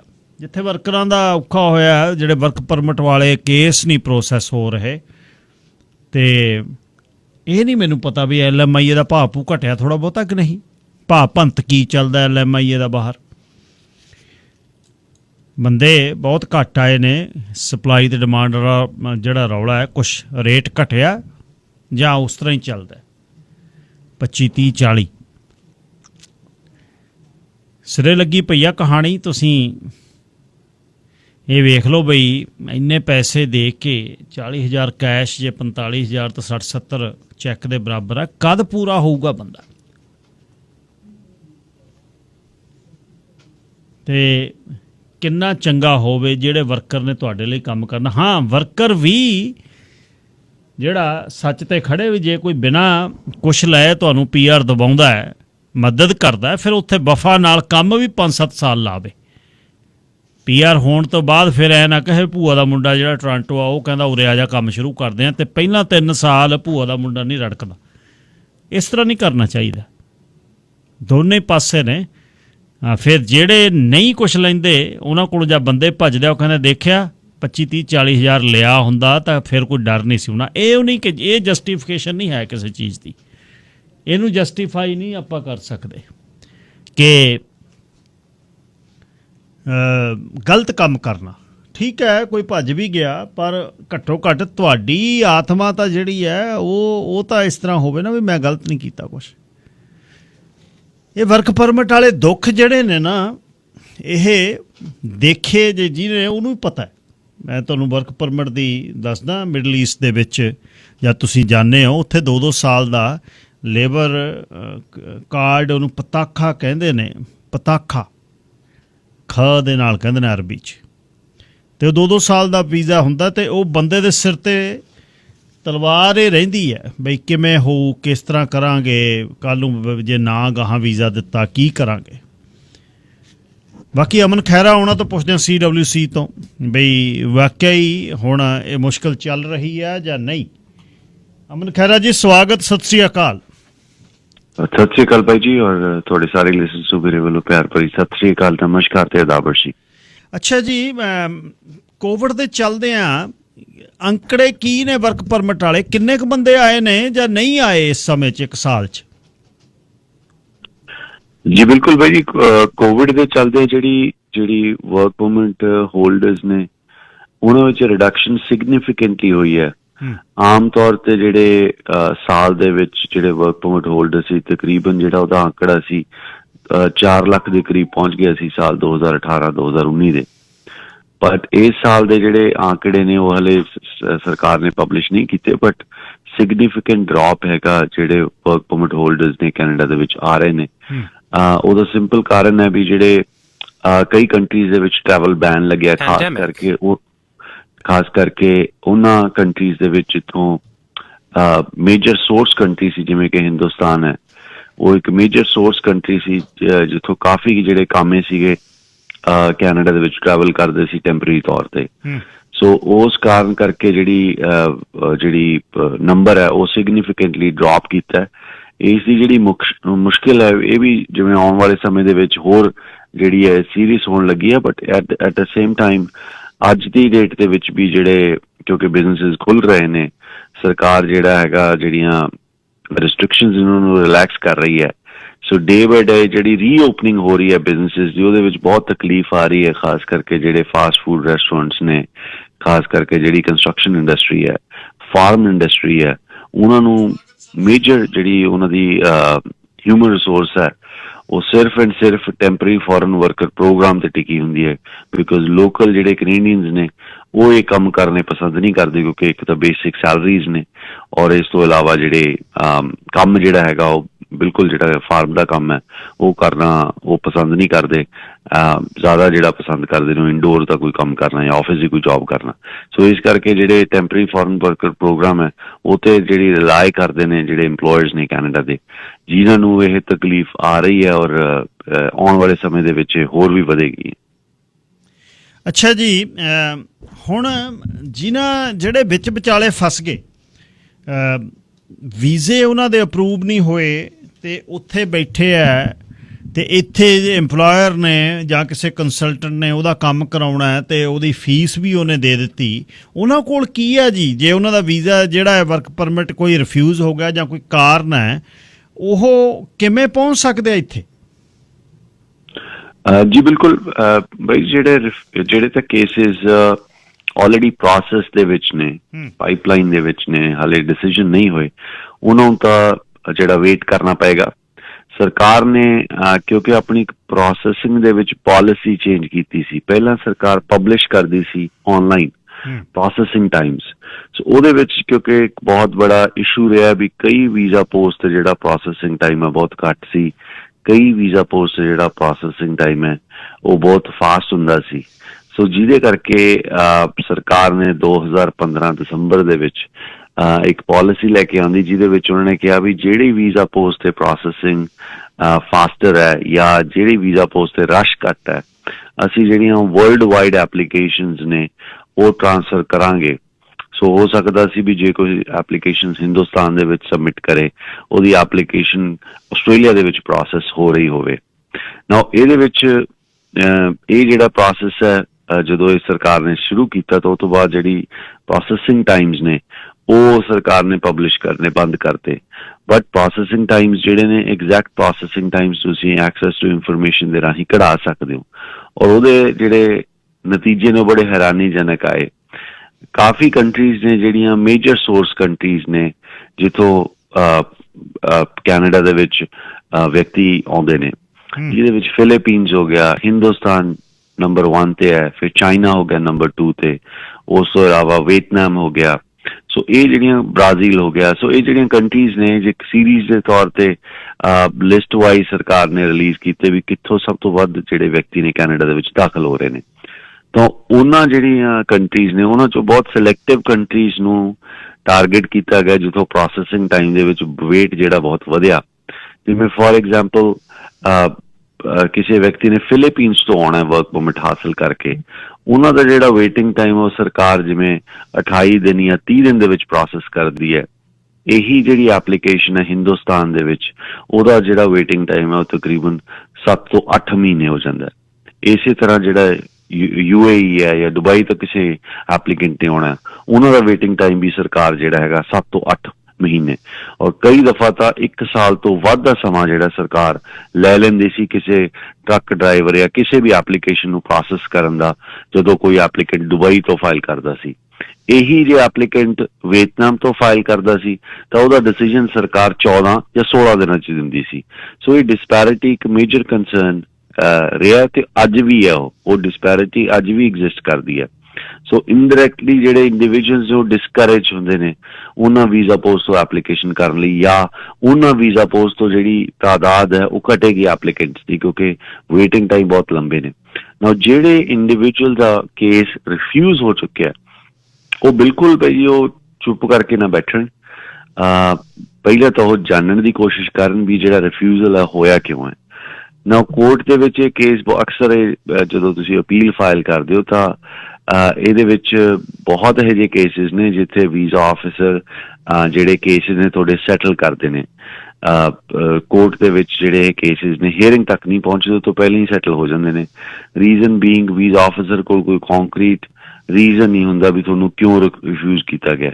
ਬਹੁਤ ਦਫਾ ਇਹ ਆਰਟੀਫਿਸ਼ੀਅਲ ਇੰਟੈਲੀਜੈਂਸ ਦੇ ਰਾਹੀਂ ਡਿਸੀਜਨ ਹੁੰਦਾ ਜਿੱਥੇ ਤੁਹਾਡੀ ਐਪਲੀਕੇਸ਼ਨ ਜਿਹੜੀ ਹੈ ਬਿਨਾਂ ਰਿਵਿਊ ਕੀਤੇ, ਪ੍ਰੋਪਰ ਰਿਵਿਊ ਤੋਂ ਹੀ ਰਿਫਿਊਜ਼ ਹੋ ਜਾਂਦੀ ਹੈ। ਕਈ ਦਫਾ ਉਹ ਕਾਰਨ ਐਗਜ਼ਿਸਟ ਨਹੀਂ ਕਰ ਰਹੇ ਹੁੰਦੇ ਜਿਹੜਾ ਵੀਜ਼ਾ ਆਫਿਸ ਤੁਹਾਡੇ ਮਾਰਕ ਡਾਊਨ ਕਰ ਦਿੰਦਾ। ਫੋਰ ਐਗਜ਼ਾਮਪਲ ਤੁਸੀਂ ਕਾਫੀ ਕੰਟਰੀਜ਼ ਦੇ ਵਿੱਚ ਟਰੈਵਲ ਕੀਤਾ, ਤੁਸੀਂ ਐਵੀਡੈਂਸ ਵੀ ਲਾਇਆ ਵੀ ਮੈਂ ਬਹੁਤ ਕੰਟਰੀ ਦੇ ਵਿੱਚ ਟਰੈਵਲ ਕੀਤਾ। ਈਵਨ ਫੈਡਰਲ ਕੋਰਟ ਦੇ ਵੀ ਡਿਸੀਜਨਸ ਆਏ ਹੋਏ ਨੇ ਜਿੱਥੇ ਉਹਨਾਂ ਨੇ ਕਿਹਾ ਵੀ ਕਿਸੇ ਇੰਡੀਵਿਜੂਅਲ ਦਾ ਟਰੈਵਲ ਨਾ ਕਰਨਾ ਉਹਦੇ ਜਿਹੜੀ ਕੇਸ ਦੀ ਕਮਜ਼ੋਰੀ ਨਹੀਂ ਹੁੰਦਾ ਹੈਗਾ, ਵੀ ਕੇਸ ਉਹਦੇ ਤੇ ਬੇਸ ਨਹੀਂ ਹੋਣਾ ਚਾਹੀਦਾ ਵੀ ਜੇ ਇੰਡੀਵਿਜੂਅਲ ਨੇ ਟਰੈਵਲ ਨਹੀਂ ਕੀਤਾ ਤਾਂ ਬਿਨਾਂ ਹੋਰ ਐਸਪੈਕਟਸ ਨੂੰ ਦੇਖੇ ਹੋਏ ਕੇਸ ਨੂੰ ਰਿਫਿਊਜ਼ ਕਰਤਾ ਜਾਵੇ, ਉਹਨੂੰ ਸਿਗਨੀਫਿਕੈਂਟ ਵੇਟ ਨਹੀਂ ਦਿੱਤਾ ਜਾਣਾ ਚਾਹੀਦਾ। ਬਟ ਆਮ ਕਰਕੇ ਜਿਹੜੇ ਡਿਸੀਜਨਸ ਉਹਨੂੰ ਬਹੁਤ ਸਿਗਨੀਫਿਕੈਂਟ ਵੇਟ ਦਿੱਤਾ ਜਾਂਦਾ, ਜਿੱਥੇ ਲਿਖ ਦਿੱਤਾ ਜਾਂਦਾ ਵੀ ਤੁਸੀਂ ਕੈਨੇਡਾ ਛੱਡ ਕੇ ਵਾਪਸ ਨਹੀਂ ਆਉਣਾ ਕਿਉਂਕਿ ਤੁਸੀਂ ਕਿਸੇ ਹੋਰ ਕੰਟਰੀ ਦੇ ਵਿੱਚ ਟਰੈਵਲ ਨਹੀਂ ਕੀਤਾ। ਸੋ ਇਹ ਜਿਹੜੇ ਬਹੁਤ ਕਾਮਨ ਰੀਜ਼ਨਸ ਨੇ ਜਿਹਦੇ ਕਰਕੇ ਰਿਫਿਊਜ਼ ਹੁੰਦੇ ਨੇ। ਜਦੋਂ ਵੀ ਤੁਹਾਡਾ ਕੇਸ ਰਿਫਿਊਜ਼ ਹੁੰਦਾ ਪਲੀਜ਼ ਉਹਦੀ ਅਪੀਲ ਕਰਿਆ ਕਰੋ। ਅਪੀਲ ਦਾ ਕਰਨ ਦਾ ਜਿਹੜਾ ਰੀਜ਼ਨ ਦੂਸਰਾ ਇਹ ਵੀ ਹੈ ਵੀ ਜਦੋਂ ਨੰਬਰ ਆਫ ਅਪੀਲਸ ਵੱਧਦੀਆਂ ਨੇ ਕਿਸੇ ਵੀਜ਼ਾ ਪੋਸਟ ਦੇ ਉੱਤੇ ਤਾਂ ਉੱਥੋਂ ਡੈਫੀਨਿਟਲੀ ਜਿਹੜੇ ਐਡਮਿਨਿਸਟ੍ਰੇਟਿਵ ਡਿਸੀਜਨਸ ਨੇ ਉਹ ਚੇਂਜ ਹੋਣ ਲੱਗ ਜਾਂਦੇ ਨੇ, ਤੁਹਾਡੇ ਫੇਵਰ 'ਚ ਹੋਣ ਲੱਗ ਜਾਂਦੇ ਨੇ। ਜਾਂ ਮੈਂ ਕਹੂੰਗਾ ਵੀ ਗੌਰ ਨਾਲ ਤੁਹਾਡੀ ਐਪਲੀਕੇਸ਼ਨ ਦੇਖੀ ਜਾਂਦੀ ਹੈ, ਜਾਂ ਤੁਹਾਨੂੰ ਜਿਹੜਾ ਇੱਕ ਪ੍ਰੋਪਰ ਪ੍ਰੋਟੋਕਾਲ ਬਣਿਆ ਹੋਇਆ ਹੈ, ਜਿਵੇਂ ਇਮੀਗ੍ਰੇਸ਼ਨ ਸਿਸਟਮ ਇੱਕ ਟਰਾਂਸਪੇਰੈਂਟ ਸਿਸਟਮ ਹੈ ਔਰ ਫੇਅਰ ਡਿਸੀਜਨ ਔਰ ਪ੍ਰੋਸੀਜਰਲੀ ਫੇਅਰ ਡਿਸੀਜਨ ਲੈਣ ਦੀ ਕਮਿਟਮੈਂਟ ਕਰਦਾ, ਉਹ ਕਮਿਟਮੈਂਟ ਵਾਕਈ ਦਿਖਦੀ ਹੈ। ਉਹ ਸਿਰਫ ਇਹ ਨਹੀਂ ਹੈਗਾ ਔਨ ਪੇਪਰਸ ਉਹ ਕਮਿਟਮੈਂਟ ਪ੍ਰੋਮਿਸ ਕੀਤੀ ਜਾਂਦੀ ਹੈ, ਪਰ ਡਿਲੀਵਰ ਕਰਨ ਦੇ ਵੇਲੇ ਇਹ ਚੀਜ਼ ਦੇਖੀ ਵੀ ਨਹੀਂ ਜਾਂਦੀ। ਇੰਡੀਵਿਜੂਅਲ ਆਪਣੀ ਐਪਲੀਕੇਸ਼ਨ ਸਬਮਿਟ ਕਰਦਾ, ਜਦ ਤੱਕ ਉਹ ਘਰ ਪਹੁੰਚਣ ਤੋਂ ਪਹਿਲਾਂ ਉਹਦਾ ਰਿਫਿਊਜ਼ਲ ਆਇਆ ਹੁੰਦਾ। ਸੋ ਇਹ ਚੀਜ਼ਾਂ ਜਿਹੜੀਆਂ ਨੇ ਜਦੋਂ ਤੁਸੀਂ ਐਪਲੀਕੇਸ਼ਨ ਕਰਦੇ ਹੋ, ਔਰ ਪਲੀਜ਼ ਜਦੋਂ ਐਪਲੀਕੇਸ਼ਨ ਕਰਦੇ ਹੋ ਤਾਂ ਗਾਰੰਟੀ ਐਕਸਪੈਕਟ ਨਾ ਕਰਿਆ ਕਰੋ। ਆਮ ਕਰਕੇ ਜੇ ਕੋਈ ਵਿਅਕਤੀ ਤੁਹਾਨੂੰ ਯੂਜ਼ ਕਰਦਾ ਵਰਡ ਗਾਰੰਟੀ ਤਾਂ ਬਿਲਕੁਲ ਉਹ ਗਲਤ ਵਰਡ ਹੈ। ਗਾਰੰਟੀ ਕੋਈ ਵਰਡ ਨਹੀਂ ਹੈਗਾ ਜਿਹੜਾ ਤੁਸੀਂ ਐਕਸਪੈਕਟ ਵੀ ਨਾ ਕਰਿਆ ਕਰੋ ਵੀ ਕਿਸੇ ਤੋਂ ਗਾਰੰਟੀ ਕਰਨਾ। ਕੇਸ ਨੂੰ ਸਮਝਿਆ ਕਰੋ ਵੀ ਤੁਹਾਡਾ ਕੇਸ ਹੈ ਕੀ, ਔਰ ਉਹਦੇ 'ਚ ਤੁਹਾਡੇ ਫੇਵਰ 'ਚ ਕਿਹੜੀਆਂ ਚੀਜ਼ਾਂ ਨੇ ਔਰ ਤੁਹਾਡੇ ਅਗੇਂਸਟ ਕਿਹੜੀਆਂ ਚੀਜ਼ਾਂ ਜਾ ਸਕਦੀਆਂ ਨੇ।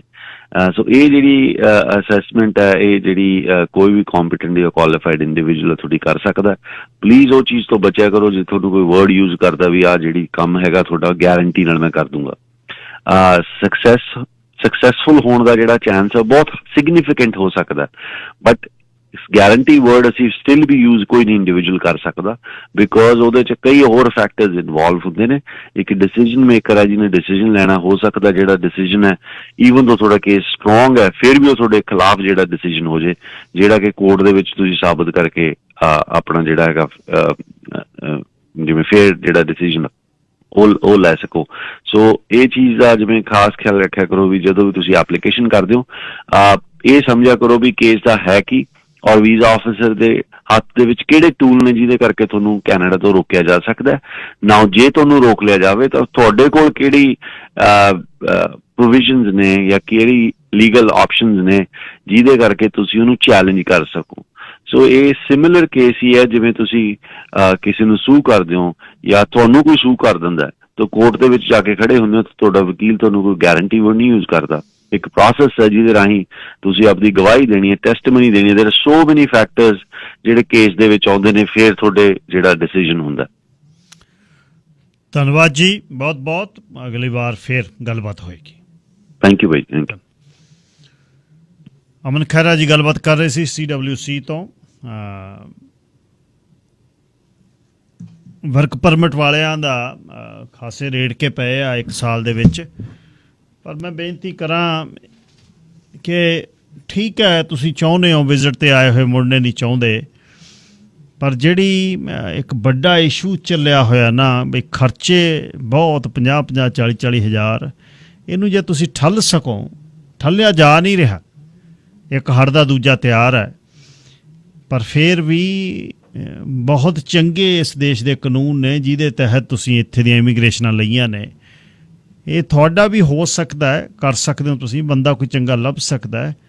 ਜਦ ਤੁਸੀਂ ਰਿਸ਼ਵਤ ਰੂਪੀ 50-50 ਹਜ਼ਾਰ ਡਾਲਰ ਦੇਈ ਜਾਂਦੇ ਹੋ ਅਤੇ ਫਿਰ ਰੁਲੇ ਫਿਰਦੇ ਹੋ, ਲਿਆ ਕਿਤੋਂ ਪਰਮਿਟ ਕਿਤੋਂ ਲਿਆ ਅਤੇ ਚੈੱਕ ਕਿਤੋਂ ਲਿਆ, ਕੈਸ਼ ਕਿਤੋਂ ਦੇ, ਬਹੁਤ ਕੁਝ ਆ। ਬਸ ਫਿਰ ਉਹਦੇ 'ਚ ਤੁਰੇ ਫਿਰਦੇ ਹੋ, ਰੋਗ ਉਮਰਾਂ ਦੇ ਲਾ ਬਹਿੰਦੇ ਹੋ ਅਤੇ ਬਹੁਤ ਆਰਾਮ ਦੇ ਨਾਲ। ਹੁਣ ਜਿਨ੍ਹਾਂ ਨੇ ਅਸੀਂ ਪੁਆਇੰਟ ਸਿਸਟਮ 'ਤੇ ਹਜ਼ਾਰ ਡਾਲਰ ਦੇ ਵਿੱਚ ਇੱਥੇ ਆ ਵੜੇ 5 7 ਮਹੀਨਿਆਂ ਦੇ ਵਿੱਚ, ਤਾਂ ਇਹ ਦੁੱਖ ਲੱਗਦਾ ਵੀ ਯਾਰ 50 ਹਜ਼ਾਰ ਕਿਉਂ ਦਿੰਦੇ ਨੇ ਲੋਕ।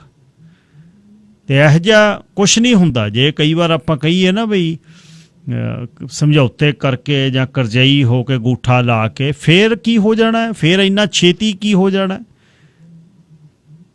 ਵਰਕ ਪਰਮਿਟ ਤੋਂ ਅੱਗੇ ਬਹੁਤ ਲੰਮਾ ਪ੍ਰੋਸੈਸ ਹੈ, 5-6 ਸਾਲਾਂ 'ਚ ਬਹੁਤ ਬੱਸ ਹੁੰਦੀ ਹੈ। ਖਿਆਲ ਰੱਖਣ ਦੀ ਲੋੜ ਹੈ ਪਲੀਜ਼।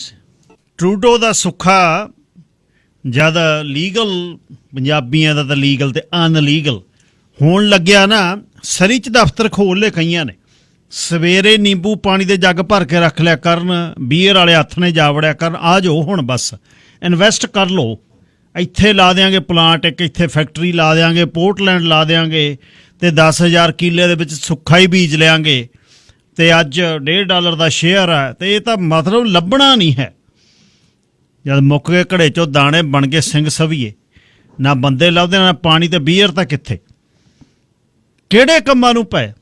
ਧੰਨਵਾਦ ਆ ਉਹਨਾਂ ਮੇਅਰਾਂ ਦਾ ਜਿਨ੍ਹਾਂ ਨੇ ਪੈਰ ਗੱਡ ਕੇ ਹਲੇ ਤੱਕ ਖੜਿਆ ਵੀ ਦੁਕਾਨਾਂ ਨਹੀਂ ਖੋਲ੍ਹਣਾ। ਜੇ ਸਰੀ ਵਾਲਾ ਮੇਅਰ ਕਿਤੇ ਅਲਾਓ ਕਰ ਦਿੰਦਾ ਵੀ ਦੁਕਾਨਾਂ ਖੋਲ੍ਹੋ ਭੰਗ ਵਾਲੀਆਂ, ਬਸ ਇਹ ਦੇਖ ਲੈ ਰੇਵੜੀਆਂ ਵਾਲੀਆਂ ਦੁਕਾਨਾਂ ਤੋਂ ਵੱਧ ਭੰਗ ਵਾਲੀਆਂ ਦੁਕਾਨਾਂ ਹੋਣਗੀਆਂ, ਕਿਉਂਕਿ ਚੌਧਰੀ ਜਿਹੜੇ ਫਿਰਦੇ ਨੇ ਆਲੇ ਦੁਆਲੇ ਉਹਨਾਂ ਦਾ ਮਤਲਬ ਥੋੜ੍ਹਾ ਕਮਿਊਨਿਟੀ ਨਾਲ, ਉਹਨਾਂ ਦਾ ਤਾਂ ਇਹ ਹੈ ਵੀ ਤੂੰ ਡਾਲਰ ਦੱਸ ਕਿੱਥੋਂ ਬਣਦੇ ਨੇ, ਬਾਕੀ ਛੱਡ, ਜਿਹੜਾ ਹਿਸਾਬ ਕਿਤਾਬ ਦੇਖਾਂਗੇ। ਇਉਂ ਹੀ ਕੈਲਗਰੀ ਦਾ ਇੱਕ ਇਸ਼ੂ ਆ, ਸਰ ਸਰਬਜੀਤ ਸਿੰਘ ਨੇ ਜਿਹੜੇ ਕਮਿਊਨਿਟੀ ਦੇ ਵਿੱਚ ਕੰਮ ਕਰਦੇ ਰਹਿੰਦੇ ਆ, ਕਮਿਊਨਿਟੀ ਦੇ ਇਸ਼ੂਜ਼ ਸਦਾ ਡਿਸਕਸ ਸਰਾ ਸਾਹਿਬ ਕਰਦੇ ਰਹਿੰਦੇ ਆ। ਸਰੀ 'ਚ ਰਹਿੰਦੇ ਗਏ ਨੇ ਪਹਿਲਾਂ, ਉੱਥੇ ਵੀ ਭੰਗ ਵਾਲੀ ਦੁਕਾਨ ਦਾ ਇੱਕ ਰੇੜਕਾ।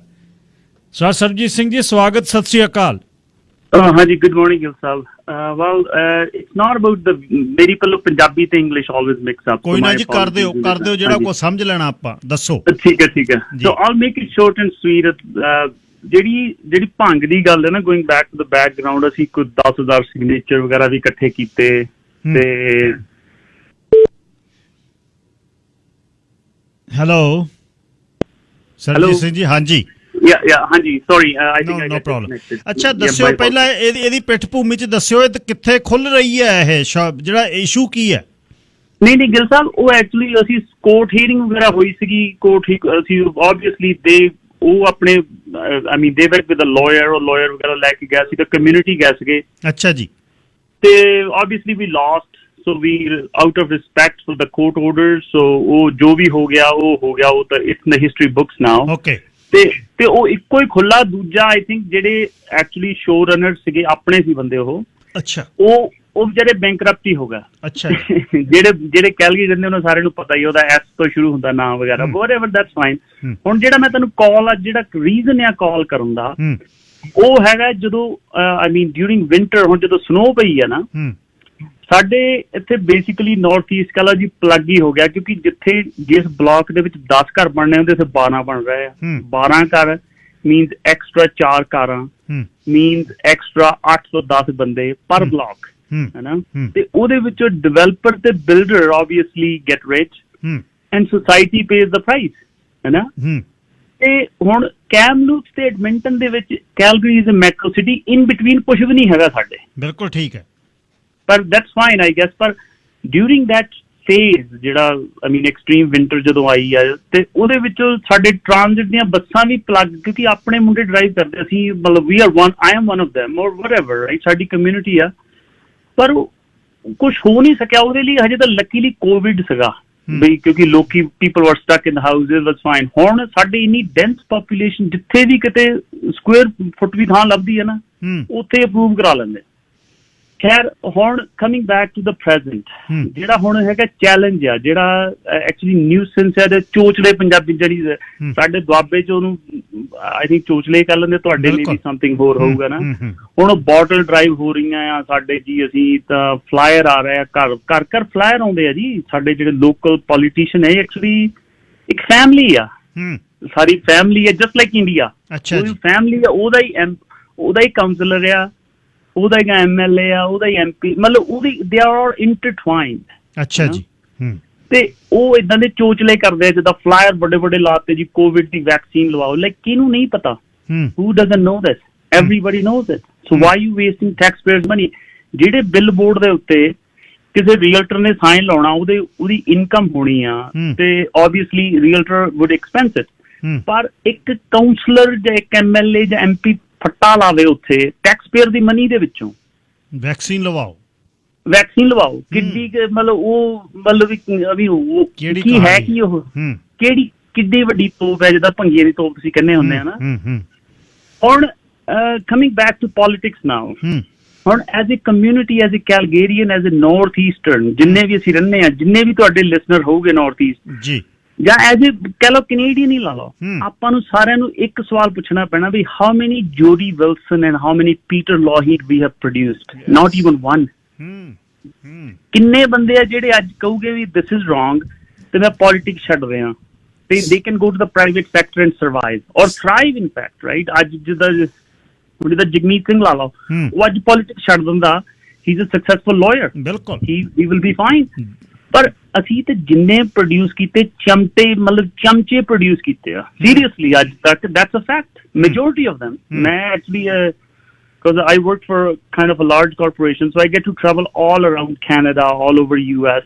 ਤੇ ਇੱਕ Ontario ਦਾ ਛੋਟਾ ਜਿਹਾ ਟਾਊਨ ਸੀਗਾ, ਮੈਂ ਉੱਥੇ ਗਿਆ, ਉੱਥੇ ਫ੍ਰੈਂਚ ਪੋਪੂਲੇਸ਼ਨ ਬਹੁਤ ਜ਼ਿਆਦਾ ਆ, ਤੇ ਉੱਥੇ ਬੈਠਾ I was having ਉੱਥੇ ਬ੍ਰੇਕਫਾਸਟ ਸੀਗਾ, ਤੇ ਗੱਲ ਹੋਈ, ਉਹਨਾਂ ਨੂੰ ਅੰਗਰੇਜ਼ੀ ਬਿਲਕੁਲ ਨਹੀਂ ਆਉਂਦੀ. ਮੈਂ ਉਹਨੂੰ ਦੱਸਿਆ ਜੀ, ਮੈਂ ਕਿਹਾ ਜੀ ਆਈ ਐਮ ਫਰਮ ਵੈਨਕੂਵਰ. ਉਹ ਤੇ ਹੱਸਣ ਲੱਗ ਪਿਆ. ਮੈਂ ਕਿਹਾ what's the reason you laughed? ਕਹਿੰਦਾ yeah, that's the province people who couldn't find a parking ticket became MPs and MLAs. Oh my goodness. Like that was basically slap on my face. ਤੇ number 2, ਹੁਣ ਤੁਹਾਡੇ ਦੇਖੋ, 2 ਸਾਡੇ ਬੱਚੇ ਦੀ tragic death ਹੋਈ ਹੋਵੇ, ਇੱਕ MP ਨੂੰ ਇੱਕ ਗੁਰਦੁਆਰੇ ਦਾ ਪ੍ਰਧਾਨ ਡਿਫੈਂਡ ਕਰ ਰਿਹਾ ਆ.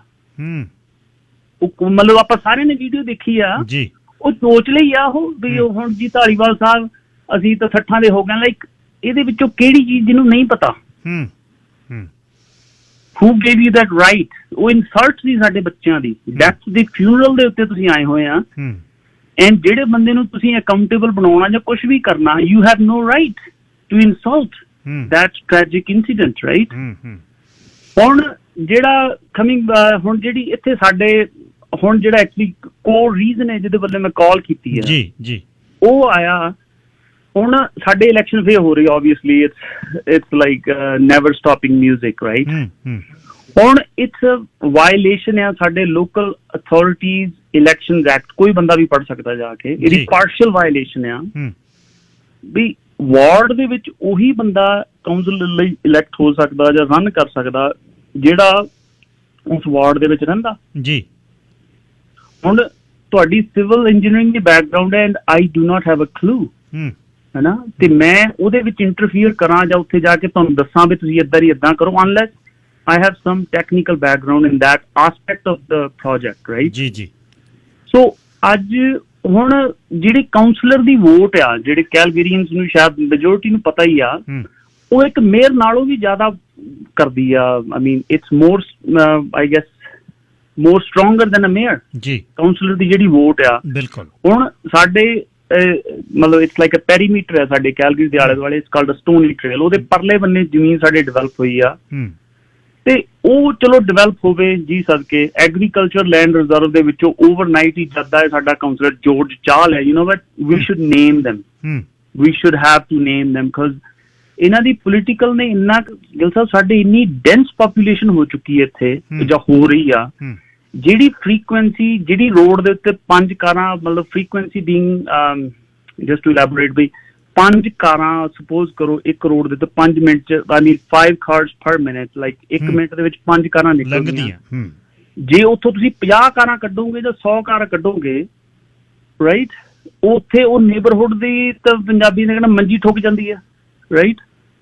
ਤੇ ਦੈਟਸ ਵਾਟ ਦੇ ਟ੍ਰਾਈਂਗ ਟੂ ਡੂ. ਉਹ ਸਟੋਨੀ ਟ੍ਰੇਲ ਦਾ ਟ੍ਰੈਫਿਕ ਜਿਹੜਾ ਸਾਡੇ ਸੈਡਲ ਟਾਊਨ ਦੇ ਵਿੱਚ ਦੀ ਕੱਢਣ ਦੀ, I mean that's obviously pretty much done deal ਆ, ਅਨਲੈਸ ਅੰਟਿਲ ਸਾਡੀ community could elect somebody local, right?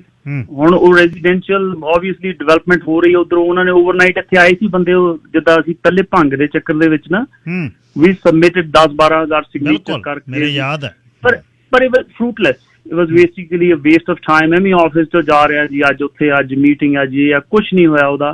Same thing ਉਹ ਵਿਚਾਰੇ ਵੀ ਤੁਰੇ ਫਿਰਦੇ ਸੀ ਭਾਜੀ ਇੱਥੋਂ ਤੇ ਜੇ ਲੰਘਣ ਲੱਗ ਪਈ ਸਾਡੇ ਤੱਕ ਘਰਾਂ, ਮਤਲਬ you know it's a residential neighbourhood and it's gonna be, ਕਿਉਂਕਿ ਮਿਲੀਅਨ ਦੇ ਘਰ ਆ ਉਸ ਰੋਡ ਦੇ ਉੱਤੇ, ਪਰ ਉਹ ਜੋਰਜ ਦੀ ਪ੍ਰਾਪਰਟੀ ਲੱਗਦੀ ਹੈ, ਉਹਨੂੰ ਕਰੇ ਕੀ ਬੰਦਾ? ਹੁਣ ਬੱਸ ਜੋਰਜ ਦਾ ਵੀ ਨਹੀਂ ਤੇ ਬੱਸ ਸਾਡਾ ਵੀ ਨਹੀਂ, ਹੈ ਨਾ?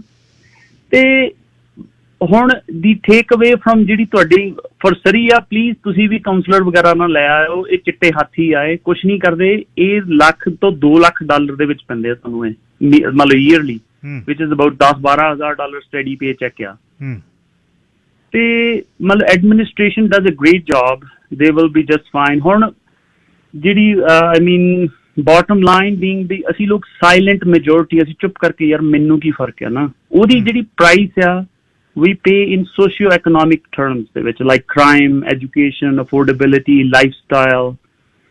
ਤੇ ਜਿੱਦਾਂ ਹੁਣ ਤੁਹਾਡੇ ਸਰੀ ਦੇ ਵਿੱਚ ਹੈ ਨਾ, ਲਾਈਕ ਟੌਮ ਨੇ ਉਥੇ $multi-million ਲਾਕ ਅਵੇ ਕੀਤਾ ਹੋਇਆ ਆ in those companies or whatnot, right? Maybe ਤੁਹਾਡੇ economist ਜਾਂ ਕੋਈ social studies ਦਾ major ਹੋਵੇ, ਉਹ ਤੁਹਾਨੂੰ ਦੱਸ ਸਕਦਾ ਵੀ rate of return for every dollar a municipality or government invest into society, right? They can elaborate on that more because it's not my area of expertise. ਤੇ bottom line being ਹੁਣ ਬਿਲਕੁਲ ਪੰਚ line ਇਹ ਆ ਵੀ litmus test ਹੈ ਜਿਹਦਾ Scandinavian countries ਦੇ ਵਿੱਚ ਹੈ ਨਾ, before anybody stands or run for the office, they have to make public 3 years of their tax returns, 3 to 5 years, what they can earn in the private sector. मतलब आज जी बंदा कोई प्राइवेट सेक्टर च जाके किन्ने पैसे बना सकदा, ਰਾਈਟ। ਸਰਬਜੀਤ ਸਿੰਘ, ਚੁਆਇਸ ਕੀ ਰਹਿ ਗਈ ਜੀ? ਫਿਰ ਇਹ ਘੰਟਿਆਂ ਵੱਧੀ ਆਪਾਂ ਗੱਲਾਂ ਕਰਦੇ ਆਂ ਤੇ ਲੋਕਾਂ ਨੂੰ ਕੀ ਸੁਨੇਹਾ ਜੀ? ਫਿਰ ਕੀ ਕੀਤਾ ਜਾਵੇ? ਇਹ ਕਿਉਂ ਸਾਡੇ ਨਾਲ ਇਹ ਹੁੰਦਾ ਇਸ ਤਰ੍ਹਾਂ? ਰਾਜਨੀਤਿਕ ਬੰਦੇ ਜਿੱਤ ਕੇ ਉਹਦੇ ਬਾਅਦ ਜਿਹੜਾ ਅਸਲ ਅੰਤਰੀਬ ਆ ਤੁਹਾਡੀ ਗੱਲ ਦਾ ਕਿ ਲੋਕ ਜਿੱਤਣ ਤੋਂ ਬਾਅਦ ਸਾਡੀ ਕੇਅਰ ਨਹੀਂ ਕਰਦੇ ਤੇ ਹੱਸਦੇ ਆ ਦੂਜੀਆਂ ਕਮਿਊਨਿਟੀਆਂ ਸਾਡੇ ਤੇ ਵੀ ਤੁਸੀਂ ਇਹ ਕੀ ਕਰ ਰਹੇ ਹੋ। ਕੀ ਸੁਨੇਹਾ ਅਖੀਰ 'ਚ ਦੇਣਾ ਚਾਹੁੰਦੇ ਹੋ? ਗਿੱਲ ਸਾਹਿਬ ਇਹੀ ਆ ਵੀ ਜਦੋਂ ਵੋਟ ਪਾਉਣੀ ਆ ਨਾ, ਉਹਨੂੰ ਜਸਟ ਮਤਲਬ ਉਹਦੇ ਕੋਲ 3 ਚੀਜ਼ਾਂ ਪੁੱਛ ਲਓ ਵੀ ਤੁਸੀਂ ਰਹਿੰਦੇ ਕਿੱਥੇ ਆ, ਵਾਟਸ ਯੂਰ ਮੇਲਿੰਗ ਐਡਰੈਸ, ਨਾਟ ਵੀ ਇੱਥੇ ਉਹਨਾਂ ਨੇ ਇੱਕ ਕੋਂਡੋ ਲਈ ਹੋਈ 1.5 ਲੱਖ ਦੀ ਰੈਂਟ ਤੇ ਦਿੱਤੀ ਹੋਈ ਆ, ਲਓ ਜੀ ਮੇਰਾ ਐਡਰੈਸ ਹੈ। No no no no, where do you live, where do you sleep. Number 2, what is your professional and work experience have you earned, what are your designations, and number 3, is there any conflict of interest? ਜਿਹੜਾ ਕੋਈ public project ਆ ਜਿਹਦੇ ਚ multi-million dollars are involved, ਤੁਹਾਡਾ ਉਹਦੇ ਚ conflict of interest ਤਾਂ ਨਹੀਂ ਕੋਈ ਵੀ ਹੈ ਨਾ। ਹੁਣ ਗਿੱਲ ਸਾਹਿਬ ਸਾਡਾ ਸੋਸ਼ਲ ਫੈਬਰਿਕ ਕੀ ਆ? ਸਾਡੇ ਤਾਂ ਆਂਢ ਗੁਆਂਢ ਲੋਕੀ ਪਾਰਕਿੰਗ ਸਟਾਲ ਲਈ ਲੜਨ ਡਏ ਆ। ਕਿੱਥੇ ਆਪਾਂ ਪਿੰਡਾਂ ਦੇ ਵਿੱਚੋਂ ਆਏ ਆ, ਕਿੱਥੇ ਜਾਣਾ ਹੁੰਦਾ ਸੀ ਦੂਰ ਨੇੜੇ ਪਤਾ ਹੁੰਦਾ ਸੀ ਵੀ ਆਹ ਪਿੰਡ ਦੇ ਵਿੱਚ ਮੇਰਾ ਬੰਦਾ ਹੈਗਾ, ਜੇ ਰੱਬ ਨਾ ਕਰੇ ਲੋੜ ਪੈ ਗਈ they are there. So high density issue ਹੋ ਰਿਹਾ ਬਹੁਤ ਵੱਡਾ, ਬਹੁਤ ਜ਼ਿਆਦਾ ਗਿੱਲ ਸਾਹਿਬ, ਇਟਸ ਕੁਆਇਟ ਅ ਸੀਰੀਅਸ ਹੈ ਨਾ। But just vote local, whoever you vote for. By the way, I'm not running for in the election. I have no intent. I am doing really well with my life, thank God. They elect local. They plus keep in mind vote splitting. ਜਿੱਦਾਂ ਸਾਡੇ north East ਵਿੱਚ ਇਦਾਂ ਹੀ ਕਰਦੇ ਨਾ, ਜਿਹੜੇ ਇਦਾਂ ਦੇ ਬੰਦੇ ਆ ਉਹ 5-4 ਵੈਸੇ ਹੀ ਖੜੇ ਕਰ ਦਿੰਦੇ ਆ ਆਂਡੋ ਵਾਂਡੋ, ਤੇ ਉਹ ਵੋਟ ਸਪਲਿਟਿੰਗ ਹੋ ਜਾਂਦੀ ਆ, then they always come out winners. No. Thank you ਵੀਰ ਜੀ, ਧੰਨਵਾਦ। ਫਿਰ ਕਿਸ ਦਿਨ ਗੱਲ ਹੋਏਗੀ। Okay guys, thank you. Sir Sarabjit Singh ਸਦਾ ਕਮਿਊਨਿਟੀ ਲਈ ਬੋਲਦੇ ਰਹਿੰਦੇ ਆ, ਗੱਲ ਕਰਦੇ ਰਹਿੰਦੇ ਆ, ਆਰਗੇਨਾਈਜ਼ ਕਰਦੇ ਰਹਿੰਦੇ ਆ। ਤੁਸੀਂ ਦੇਖਿਆ ਕਿਤੇ ਨਾ ਕਿਤੇ ਮਨ ਦੇ ਵਿੱਚ ਦੁੱਖ ਵੀ ਹੈ, ਕੋਫਤ ਵੀ ਹੈ, ਅਤੇ ਉਹ ਜਦੋਂ ਸੋਹਣਾ ਸਿਸਟਮ ਹੈ ਉੱਜੜਦਾ ਦੇਖ ਰਹੇ ਨੇ, ਇਨਫਲੂਐਂਸ ਆਪਣੇ ਬੰਦਿਆਂ ਦਾ ਹਰ ਸਿਸਟਮ ਦੇ ਵਿੱਚ ਉਹਨਾਂ ਨੂੰ ਦੁਖੀ ਕਰਦਾ। ਕੁਝ ਕੁ ਨੇ ਸਾਡੇ ਲੋਕਲ ਵੀ ਗੱਲ ਕੀਤੀ, ਉਹਨਾਂ ਦਾ ਇਸ਼ਾਰਾ ਸੀ ਕਿ ਮਿਲੀਅਨਸ ਆਫ ਡਾਲਰ ਜਿਹੜੇ ਸਰੀ ਡਿਵੈਲਪਮੈਂਟ ਕਾਰਪੋਰੇਸ਼ਨ 'ਚ ਪਾਏ ਉਹਨੇ, ਸ਼ਹਿਰ ਦੇ ਪੈਸੇ, ਸ਼ਹਿਰ ਦੇ ਲੋਕਾਂ ਦੇ ਪੈਸੇ, ਕੰਪਨੀ ਇਨ ਏ ਸਿਟੀ। ਉਹਦਾ ਕੀ ਮਤਲਬ ਹੈ? ਅਸੀਂ ਟੁੱਟੀਆਂ ਸਾਡੀਆਂ ਸੜਕਾਂ, ਸਾਡਾ 2-2 ਹਜ਼ਾਰ ਦੀ ਜਗ੍ਹਾ ਪ੍ਰੋਪਰਟੀ ਟੈਕਸ 3,500। ਸੜਕਾਂ ਦੀ ਸਹੂਲਤ ਹੈ ਨਹੀਂ ਕੋਈ। ਹਾਈਵੇ 10 ਟੱਪ ਜੋ ਹੋਰ ਦੁਨੀਆ 100 ਸਰੀ 'ਚ, ਉੱਧਰੋਂ ਹਾਈਵੇ 1 ਟੱਪ ਜੋ ਫਰੇਜ਼ਰ ਹਾਈਟ ਦੇ ਵਿੱਚ ਹੋਰ ਦੁਨੀਆ, ਨਿਊਟਨ ਦੇ ਵਿੱਚ ਹੋਰ ਦੁਨੀਆ, ਤੇ ਕਾਹਦੇ ਲਈ ਟੈਕਸ ਦੇਈ ਜਾਈਏ ਅਸੀਂ? ਤੇ ਤੁਸੀਂ ਸਰੀ ਡਿਵੈਲਪਮੈਂਟ ਕਾਰਪੋਰੇਸ਼ਨ ਇੱਕ ਕੰਪਨੀ ਬਣਾ ਕੇ ਜਿਹਦਾ, ਤੇ ਆਹ ਹੋਣ ਵਾਲੀ ਕੌਂਸਲ ਨੇ ਵੀ 3 ਸਾਲ ਹੋ ਗਏ, 4 ਹੋ ਜਾਣੇ ਨੇ ਅਗਲੇ ਅਕਤੂਬਰ 'ਚ, 3.5 ਸਾਲ ਹੋ ਗਏ, ਇਹਨਾਂ ਨੇ ਕਾਗਜ਼ ਨਹੀਂ ਫੋਲੇ ਹਲੇ ਤੱਕ ਵੀ ਭਾਈ ਕਿਹੜੇ ਪ੍ਰੋਜੈਕਟ ਕਿਹਨੇ ਲਿਆ, ਕੀ ਲਿਆ, ਕੌਣ ਮਾਲਕ ਹੈ, ਕੌਣ ਇਹਦਾ ਰੀਅਲਟਰ ਸੀ, ਕਿਹੜੇ ਇਹਦੇ CEO ਸੀ, ਕਿੰਨੀ ਤਨਖਾਹ ਲਈ, ਕਿਹੜੇ ਪ੍ਰੋਜੈਕਟ ਕਿਹਨੂੰ ਲੈ ਕੇ ਕਿਹਨੂੰ ਦੇਤੇ। ਕਿਤੇ ਹੈ ਮਾਡਲ ਇਹ? ਆਖਿਆ ਜੀ ਸਾਡੀ ਇਹ ਜਿਹੜੀ ਹੈ ਸਿਟੀ ਹੈ, ਅਸੀਂ ਇਹ ਡਿਵੈਲਪਮੈਂਟ ਕਾਰਪੋਰੇਸ਼ਨ ਬਣਾ ਲਈ ਆਪਣੀ। ਕਮਾਲ ਹੈ। ਹੁਣ ਮੈਂ ਵਪਾਰਕ ਸੰਦੇਸ਼ਾਂ ਤੋਂ ਬਾਅਦ ਸਰੀ ਮੈਮੋਰੀਅਲ ਹਸਪੀਟਲ ਬਾਰੇ ਗੱਲ ਕਰਨੀ ਹੈ, ਤੇ ਥੋੜਾ ਚਿਰ ਕਾਲਰ ਵੇਟ ਕਰਿਓ। ਗਰਮੀ ਦੇ ਚਲਦਿਆਂ ਸਰੀ ਮੈਮੋਰੀਅਲ ਹਸਪੀਟਲ ਦੀ ਮੈਂ ਗੱਲ ਤੁਹਾਨੂੰ ਦੱਸਣੀ ਚਾਹੁੰਦਾ ਕਿ ਸਰੀ ਮੈਮੋਰੀਅਲ ਹਸਪੀਟਲ ਦੇ ਵਿੱਚ ਤੇ ਜਿਹੜਾ 3 ਈਸਟ ਇਹਨਾਂ ਦਾ ਟਾਵਰ ਹੈ, ਤੇ ਇਹਦੇ 'ਚ 15 ਰੂਮ ਨੇ ਘੱਟੋ ਘੱਟ, ਜਿਹੜੇ ਜਿਨ੍ਹਾਂ 'ਚ 4 ਸਾਡੇ ਮਰੀਜ਼ ਨੇ, 60 ਨੇ ਟੋਟਲ। 3 ਈਸਟ ਦੇ ਵਿੱਚ ਨਾ ਕੋਈ ਪੱਖਾ ਹੈ, ਨਾ ਕੋਈ ਏਅਰ ਕੰਡੀਸ਼ਨ ਹੈ, ਜਿਹੜੀ ਆਈਸ ਮੇਕਿੰਗ ਮਸ਼ੀਨ ਆ ਉਹ ਟੁੱਟੀ ਹੋਈ ਹੈ, ਪਾਣੀ ਵਾਲੀ ਕੈਟਲ ਗਰਮ ਪਾਣੀ ਵਾਲੀ ਉਹ ਵੀ ਟੁੱਟੀ ਹੋਈ ਹੈ, ਉਹ ਕੰਮ ਨਹੀਂ ਕਰਦੀ। ਪਿਛਲੇ 5 ਦਿਨਾਂ ਦੇ ਵਿੱਚ ਦਾਨੀਆਂ ਨੇ ਲਿਆ ਕੇ ਉੱਥੇ ਪੱਖੇ ਰੱਖੇ ਨੇ, ਭਾਈਚਾਰੇ ਦੇ ਵਿੱਚੋਂ ਲੋਕਾਂ ਨੇ ਪੱਖੇ ਲਿਆ ਕੇ ਰੱਖੇ ਨੇ। ਜਿਹੜੇ ਹੈਂਡ ਫੈਨ ਛੋਟੇ ਨੇ, ਜਿਹੜੇ ਬੈਟਰੀ ਛੋਟੀ ਪਾ ਕੇ ਚੱਲਦੇ ਨੇ, ਉਹ ਨਰਸਾਂ ਨੂੰ ਦਿੱਤੇ ਨੇ, ਬਿਲਾ ਫੜੋ ਤੁਸੀਂ ਆ ਤੁਰੇ ਫਿਰਦੇ ਆਪਣੇ ਮੂੰਹ ਨੂੰ ਹਵਾ ਲਈ ਚੱਲੋ। ਸੀਨੀਅਰਸ ਰਹਿੰਦੇ ਨੇ ਤੇ ਹੀਟ ਕਰਕੇ ਉਹ ਇੱਥੇ ਦਾਖਲ ਹੋਏ ਨੇ। ਸੂਬੇ ਦੇ ਪ੍ਰੀਮੀਅਰ ਬੰਦੇ ਮਰਨ ਤੇ 60-65 ਇਹ ਕਹਿ ਰਹੇ ਨੇ ਇਹ ਤਾਂ ਕਲਾਈਮੇਟ ਐਕਸ਼ਨ ਹੈ, ਤੁਹਾਨੂੰ ਪਤਾ ਹੀ ਹੈ, ਇਹ ਤਾਂ ਹੋਣਾ ਹੀ ਸੀ, ਮਤਲਬ ਜ਼ਿੰਮੇਵਾਰੀ ਤੋਂ ਭੱਜ ਰਹੇ ਹਨ। ਗਰਮੀ ਨਾਲ ਬੰਦਾ ਮਰ ਜੇ, ਪਰ ਜਿਹੜਾ ਤੁਹਾਡੀ ਬਜਟ ਦਾ 50% ਜਿੱਥੇ ਪੈਸਾ ਜਾਂਦਾ ਹੈ, ਉਹ ਵਾਰਡ ਦੇ ਵਿੱਚ ਜੇ ਪੱਖਾ ਹੀ ਕੋਈ ਨਾ ਹੋਵੇ, ਉਸ ਵਾਰਡ ਦੇ ਵਿੱਚ ਕੋਈ ਏਸੀ ਨਾ ਹੋਵੇ, ਉਹਦੇ ਲਈ ਜ਼ਿੰਮੇਵਾਰ ਕੌਣ ਹੈ ਬਈ? ਫਰੇਜ਼ਰ ਹੈਲਥ ਅਥਾਰਟੀ, ਸਰਕਾਰ, ਫੈਡਰਲ ਗਵਰਨਮੈਂਟ, ਕੌਣ ਜ਼ਿੰਮੇਵਾਰ ਆ? ਕਿਹੜਾ MP, ਕਿਹੜਾ MLA ਇਸ ਦੀ ਜ਼ਿੰਮੇਵਾਰੀ ਵੀ ਚੱਕੂ ਆ ਕੇ? ਹਰ ਸਾਲ ਕਮਿਊਨਿਟੀ ਨੂੰ ਥਾਪੜਾ ਦੇ ਕੇ ਲਿਆਓ ਜੀ, ਕਰ ਦਿਓ ਜੀ ਇਕੱਠੇ ਤੇ ਦੇ ਦਿਓ ਜੀ, ਮਿਲੀਅਨ ਤੇ 2 ਮਿਲੀਅਨ ਦੇ ਦਿਓ, ਤੁਹਾਡੇ ਬਾਬਾ ਜੀ ਦੇ ਨਾਂ ਤੇ ਰੱਖ ਦਿਆਂਗੇ, ਤੁਹਾਡੀ ਗੁਰੂ ਦੇ ਮਹਿਲ ਦੇ ਨਾਂ ਤੇ ਰੱਖ ਦਿਆਂਗੇ। ਕੀ ਕਰਾਓਗੇ ਤੁਸੀਂ ਉਸ ਨੂੰ? ਕੀ ਆ ਉਹਦੇ ਵਿੱਚ? ਕਿਸੇ ਨੇ ਵੇਖੀਆਂ ਕਿਤਾਬਾਂ ਕਦੇ? ਤੇ ਆ ਜਿਹੜਾ ਹੁਣ ਕੱਲ ਵਿਲਕਦਾ ਇੱਕ ਪੁੱਤ, ਉਹ ਕਹਿੰਦਾ ਮੇਰੀ ਮਾਂ ਪਈ ਆ ਬਾਈ ਜੀ ਉੱਥੇ, ਮੈਂ ਜਾ ਨਹੀਂ ਸਕਦਾ। 2 ਪੱਖੇ ਮੈਂ ਘਰੋਂ ਭੇਜੇ, ਮੇਰੀ ਵਾਈਫ ਲੈ ਗਈ ਹੈ, ਇੱਕ ਬੇਬੇ ਕੋਲ ਲਾਇਆ, ਇੱਕ ਉਹਨਾਂ ਨੂੰ ਕਿਹਾ ਜਿਹੜੀਆਂ ਵਿਚਾਰੀਆਂ ਨਰਸਿੰਗ ਸਟੇਸ਼ਨ ਤੇ ਬੈਠੀਆਂ, ਲੈ ਤੁਸੀਂ ਲਾ ਲਓ। ਨਰਸਾਂ ਰੋਂਦੀਆਂ, ਕਹਿੰਦੇ ਸਾਡੀ ਨਹੀਂ ਕੋਈ ਸੁਣਦਾ, ਸਾਡੇ ਪੱਲੇ ਕੱਖ ਨਹੀਂ ਹੈ। 42 ਡਿਗਰੀ 'ਚ 44 ਡਿਗਰੀ 'ਚ ਤੁਸੀਂ ਮੈਨੂੰ ਐਂ ਦੱਸੋ, ਵਗਦੀ ਲੂ ਦੇ ਵਿੱਚ ਨਾ ਪੱਖਾ ਨਾ AC ਹੈ। ਕਿਹੜੇ ਦੇਸ਼ ਦੀ ਗੱਲ ਕਰਦੇ ਹੋ ਜੀ ਤੁਸੀਂ? ਕਿਹੜੇ ਪੈਸਿਆਂ ਦੀ ਗੱਲ ਕਰਦੇ ਹੋ? ਕਿਹੜੀ ਭਾਈਚਾਰੇ ਦੇ ਵੱਲੋਂ ਤਾਂ ਇਹਨਾਂ ਨੂੰ ਢਾਲ ਕੇ ਦੇਣ ਕੇ ਪੈਸਿਆਂ ਦੀ ਗੱਲ ਕਰਦੇ ਹੋ? ਹੁਣ ਕਹਿ ਦਿਓ ਬਈ ਇਹ ਇੱਥੇ ਤਾਂ ਗਰਮੀ ਕਦੇ ਪੈਂਦੀ ਨਹੀਂ ਸੀ, ਇਹ ਜਵਾਬ ਹੈ? ਕੱਲ ਨੂੰ ਆਕਸੀਜਨ ਦੇ ਵੈਂਟੀਲੇਟਰ ਚਾਹੀਦੇ ਨੇ ਤੇ ਉਸ ਸਮੇਂ ਕਹੋ ਜੀ ਇੱਥੇ ਤਾਂ ਕੋਵਿਡ ਕਦੇ ਹੋਇਆ ਹੀ ਨਹੀਂ ਸੀ। ਜੇ $100 ਦੇ ਵਿੱਚੋਂ $50 ਸਰਕਾਰ ਇਹ ਹੈਲਥ ਕੇਅਰ ਤੇ ਖਰਚਦੀ ਹੈ, ਕੀ ਮੈਂ ਗੱਲ ਮੰਨਦਾ ਹਾਂ ਵੀ ਇਹ ਮੁਸ਼ਕਲ ਹੈ, ਪਰ ਕੀ ਇੱਕ ਗਵਰਨਮੈਂਟ, ਇੱਕ ਐਡੀ ਵੱਡੀ ਫਰੇਜ਼ਰ ਹੈਲਥ ਅਥਾਰਟੀ ਕੀ ਪੱਖੇ ਨਹੀਂ ਪ੍ਰੋਕਿਓਰ ਕਰ ਸਕਦੀ 2 ਦਿਨਾਂ 'ਚ? ਟੇਬਲ ਫੈਨ ਨਹੀਂ ਲੱਭ ਸਕਦੇ $30 $35 ਦੇ? ਕੀ ਸਰਕਾਰ ਕੋਲ ਖਰੀਦਣ ਦਾ ਕੁਛ ਵੀ ਹੈ ਨਹੀਂ ਵੀ ਇੱਕ ਪੱਖੇ ਲੈ ਆਵੇ? ਉਹ ਲੋਕ ਜਾ ਕੇ ਦਾਨ ਦੇ ਕੇ ਆਏ ਨੇ 25-30 ਪੱਖੇ, ਭਾਈਚਾਰੇ 'ਚੋਂ ਬੰਦੇ ਜਿਨ੍ਹਾਂ ਦੇ ਉੱਥੇ ਮਰੀਜ਼ ਨੇ। ਲੋਕ ਆਪਣੇ ਘਰਾਂ 'ਚੋਂ ਆਪਣੇ ਮਾਪਿਆਂ ਲਈ ਲੈ ਗਏ ਪੱਖੇ। ਇਸ ਟਾਵਰ 'ਚ 60 ਦੇ ਕਰੀਬ ਪੇਸ਼ੈਂਟ ਨੇ, 15 ਰੂਮ ਨੇ ਤੇ 4 ਇੱਕ ਰੂਮ ਦੇ ਵਿੱਚ ਨੇ। ਸਾਰੇ ਸੀਨੀਅਰ ਸਿਟੀਜ਼ਨ ਨੇ, ਬਜ਼ੁਰਗ ਨੇ, ਜਿਨ੍ਹਾਂ ਦੇ ਧੀ ਪੁੱਤ 100 ਚੋਂ 35 $40 ਦਿੰਦੇ ਆ, ਬਿਲਕਦੇ ਆ। ਉਹ ਪੁਰਾਣਾ, ਇਹ ਮੈਂ ਮੰਨਦਾ ਕਿ ਅੱਜ ਤੋਂ 20 ਵਰ੍ਹੇ ਪਹਿਲਾਂ ਇਸ ਸੂਬੇ ਦੇ ਵਿੱਚ ਹੀਟ ਗਰਮੀ ਇੰਨੀ ਨਹੀਂ ਸੀ ਹੁੰਦੀ, ਪੱਖਿਆਂ ਦੀ ਤੇ ਏਸੀਆਂ ਦੀ ਲੋੜ ਨਹੀਂ, ਸਮਾਂ ਬਦਲ ਗਿਆ। ਪਰ ਹੁਣ ਕੀ ਇਸ ਤਰੀਕੇ ਨਾਲ ਇਸ ਨੂੰ ਰੱਖੋਗੇ ਤੁਸੀਂ ਆਉਣ ਵਾਲੇ 5 ਸਾਲ ਵੀ ਇੱਥੇ ਤਾਂ ਠੰਡ ਪੈਂਦੀ ਸੀ, ਇੱਥੇ ਤਾਂ ਕਦੇ AC ਤੇ ਪੱਖੇ ਦੀ ਲੋੜ ਨਹੀਂ ਸੀ?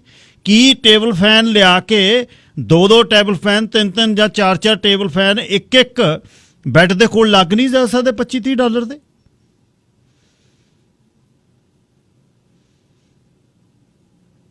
ਲਿਆ 100-200 ਕਰ ਦਿਓ ਕੋਈ ਇਕੱਠਾ, ਮੈਂ 200 ਦਾ ਨਾਂ ਬੋਲ ਦਿੰਦਾ ਆਥਣ ਤੱਕ, ਦੂਜੇ ਰੇਡੀਓ ਤੇ ਵੀ ਬੋਲੂੰਗਾ। ਜੇ ਨਾਂ ਬੁਲਾ ਕੇ ਆਪਾਂ ਨੂੰ ਖੁਸ਼ੀ ਆਉਂਦੀ ਹੈ, ਲੈ ਮੈਨੂੰ ਕਰਿਓ ਫੋਨ, ਮੈਂ ਬੋਲਾਂ ਤੁਹਾਡਾ ਨਾਂ 10 ਵਾਰ ਤੇ ਉੱਥੇ ਪੱਖੇ ਹੀ ਦੇ ਆਈਏ 100-200। ਇਹ ਸਰੀ ਮੋਰੀਅਲ ਹਸਪੀਟਲ ਦਾ ਇੱਕੋ ਇਕਲੌਤਾ ਜਿਹੜਾ ਹਸਪਤਾਲ ਆ ਸ਼ਹਿਰ ਦੇ ਵਿੱਚ। ਜਾਨੂ ਦੂਜਾ ਬਣਨਾ 3 ਸਾਲਾਂ ਨੂੰ, 24 ਦੇ ਨੇੜੇ ਬਣੂਗਾ ਜਾ ਕੇ, 24 ਦੇ ਪਹਿਲੇ ਜਨਵਰੀ ਫਰਵਰੀ 'ਚ ਜਾਂ 23 ਦੇ ਅਖੀਰ 'ਚ। ਤੇ ਜਦ ਨੂੰ ਸਰੀ ਦੀ ਤੁਹਾਡੀ ਗਿਣਤੀ ਜਿਹੜੀ ਹੈ ਉਹ ਮਿਲੀਅਨ ਤੱਕ ਹੋ ਜਾਣੀ ਹੈ। 7.5 ਲੱਖ ਤਾਂ ਹਲੇ ਹੈਗਾ, 21, 22, 23 ਬੰਦਾ 50,000 ਹੋਰ ਆਉਣਾ ਘੱਟੋ ਘੱਟ ਤੋਂ 60,000 ਜਿਹੜਾ ਲੀਗਲ, ਜਿਹੜੇ PR ਹੋਣਗੇ। ਜਿਵੇਂ ਦੱਸਿਆ ਹੋਇਆ ਵੀ ਆਹ ਸਾਲ ਇੰਨੇ, ਆਹ ਸਾਲ, ਉਹਦੇ ਬਾਅਦ ਲੱਖ ਤੋਂ 1.5 ਲੱਖ ਹੋਣਾ ਜਿਹੜਾ ਵਰਕ ਪਰਮਿਟ ਵਿਜ਼ਿਟ ਵਾਲਾ ਹੋਊ। ਤੇ ਮਿਲੀਅਨ ਬੰਦੇ ਲਈ ਇੱਕ ਹਸਪਤਾਲ ਹੈ। ਲੈਂਡਰ ਤੇ ਜਾ ਕੇ ਦੇਖਿਓ, ਵਾਈਟ ਰੌਕ ਜਦ ਐਡਰੈਸ ਦੱਸ ਦਿਓ ਅਗਲਾ ਕੀ ਕਹਿੰਦਾ ਮੂਹਰੇ, ਉਹ ਨਹੀਂ ਕਹਿੰਦਾ ਤੁਹਾਨੂੰ ਸ਼ਰਮ ਆਉਂਦੀ ਹੈ ਵੀ ਅਸੀਂ ਕੀ ਕਰੀਏ। 604 204 0600। Sir Shamsher Singh line number 2। ਸਤਿ ਸ਼੍ਰੀ ਅਕਾਲ ਜੀ। ਸਤਿ ਸ਼੍ਰੀ ਅਕਾਲ ਜੀ। ਸਰ ਮੈਂ ਨਾ ਇੱਕ ਗੱਲ ਕਰਨੀ ਹੈ ਜੀ, ਤੇ ਆਹ 29 ਤਰੀਕ ਜਿਹੜੀ ਲੰਘੀ ਹੈ ਜੀ, ਇੱਕ ਨਾ ਮੰਦਭਾਗੀ ਘਟਨਾ ਵਾਪਰੀ ਹੈ ਜੀ। ਮੇਰੇ ਨਾਲ ਦੇ ਮੁੰਡੇ ਸੀਗੇ 2, ਤੇ ਉਹਨਾਂ ਦੀ ਡੈਥ ਹੋਈ ਹੈ ਜੀ। ਉਹ ਕੋਰਟ ਸਿਡਨੀ ਗਏ ਸੀ ਜੀ ਨਹਾਉਣ। ਅੱਛਾ ਜੀ। ਤੇ ਫੋਰਚੂਨੇਟਲੀ ਜੀ ਮੈਨਾਂ ਵੀ ਉਹਨਾਂ ਦੇ ਨੰਬਰ ਹੈਗਾ ਸੀ, ਪਰ ਮੇਰਾ ਕਿਸੇ ਕਾਰਨ ਵਸ਼ ਮੈਂ ਗਿਆ ਨੀਗਾ ਜੀ। ਇਹ ਕਿੱਥੇ ਹੋਇਆ ਸ਼ਮਸ਼ੇਰ? ਇਹ ਪੋਰਟ ਸਿਡਨੀ ਹੋਇਆ ਜੀ। ਇੱਕ ਮੁੰਡਾ ਸੀ 20 ਸਾਲਾਂ ਦਾ ਤੇ ਇੱਕ ਮੁੰਡਾ ਸੀਗਾ ਜੀ 22 ਸਾਲਾਂ ਦਾ। ਅੱਛਾ ਜੀ। ਤੇ ਤੀਜੇ ਮੁੰਡੇ ਦਾ ਹਲੇ ਸਟਿਲ ਕ੍ਰਿਟੀਕਲ ਹੈ ਜੀ। ਤੇ ਇੱਕ ਆਪਣਾ ਨਾ ਜੀ ਇਹ ਤੇ ਜ਼ਰੂਰ ਐਪੀਸੋਡ ਕਰਿਓ, ਕਿਉਂਕਿ ਜੀ ਮੈਂ ਨਾ ਜਗੋਰੀ ਨੂੰ ਦੱਸੀ ਇਹ ਗੱਲ। ਇਹ ਕਿੱਡੀ ਦੂਰ ਹੈ ਓਨਟਾਰੀਓ ਚ? ਕਿੱਥੇ ਕਾ ਇਹ ਸ਼ਹਿਰ ਜਿਹੜਾ ਪੋਰਟ ਸਿਡਨੀ ਹੈ? ਹੈਲੋ, ਹਾਂਜੀ ਹਾਂਜੀ। ਪੋਰਟ ਸਿਡਨੀ, ਉੱਥੇ ਕਮਿਊਨਿਟੀ ਆਪਣੀ ਰਹਿੰਦੀ ਹੈ? ਹਾਂਜੀ ਹਾਂਜੀ ਹਾਂਜੀ, ਮਤਲਬ ਬਹੁਤ ਘੱਟ ਕਮਿਊਨਿਟੀ ਹੈ ਜੀ ਆਪਣੀ। ਤੇ 2 ਜਿਹੜੇ ਮੁੰਡਿਆਂ ਦੀ ਡੈਥ ਹੋਈ ਆ ਉਹ ਕੌਣ ਨੇ? ਇੱਕ ਤਾਂ ਜੀ ਮੁੰਡਾ ਰੋਹਿਤ ਹੈਗਾ। Hello hello. ਹਾਂਜੀ ਹਾਂ, ਸੁਣ ਰਿਹਾ ਮੈਂ ਗੱਲ ਤੁਹਾਡੀ।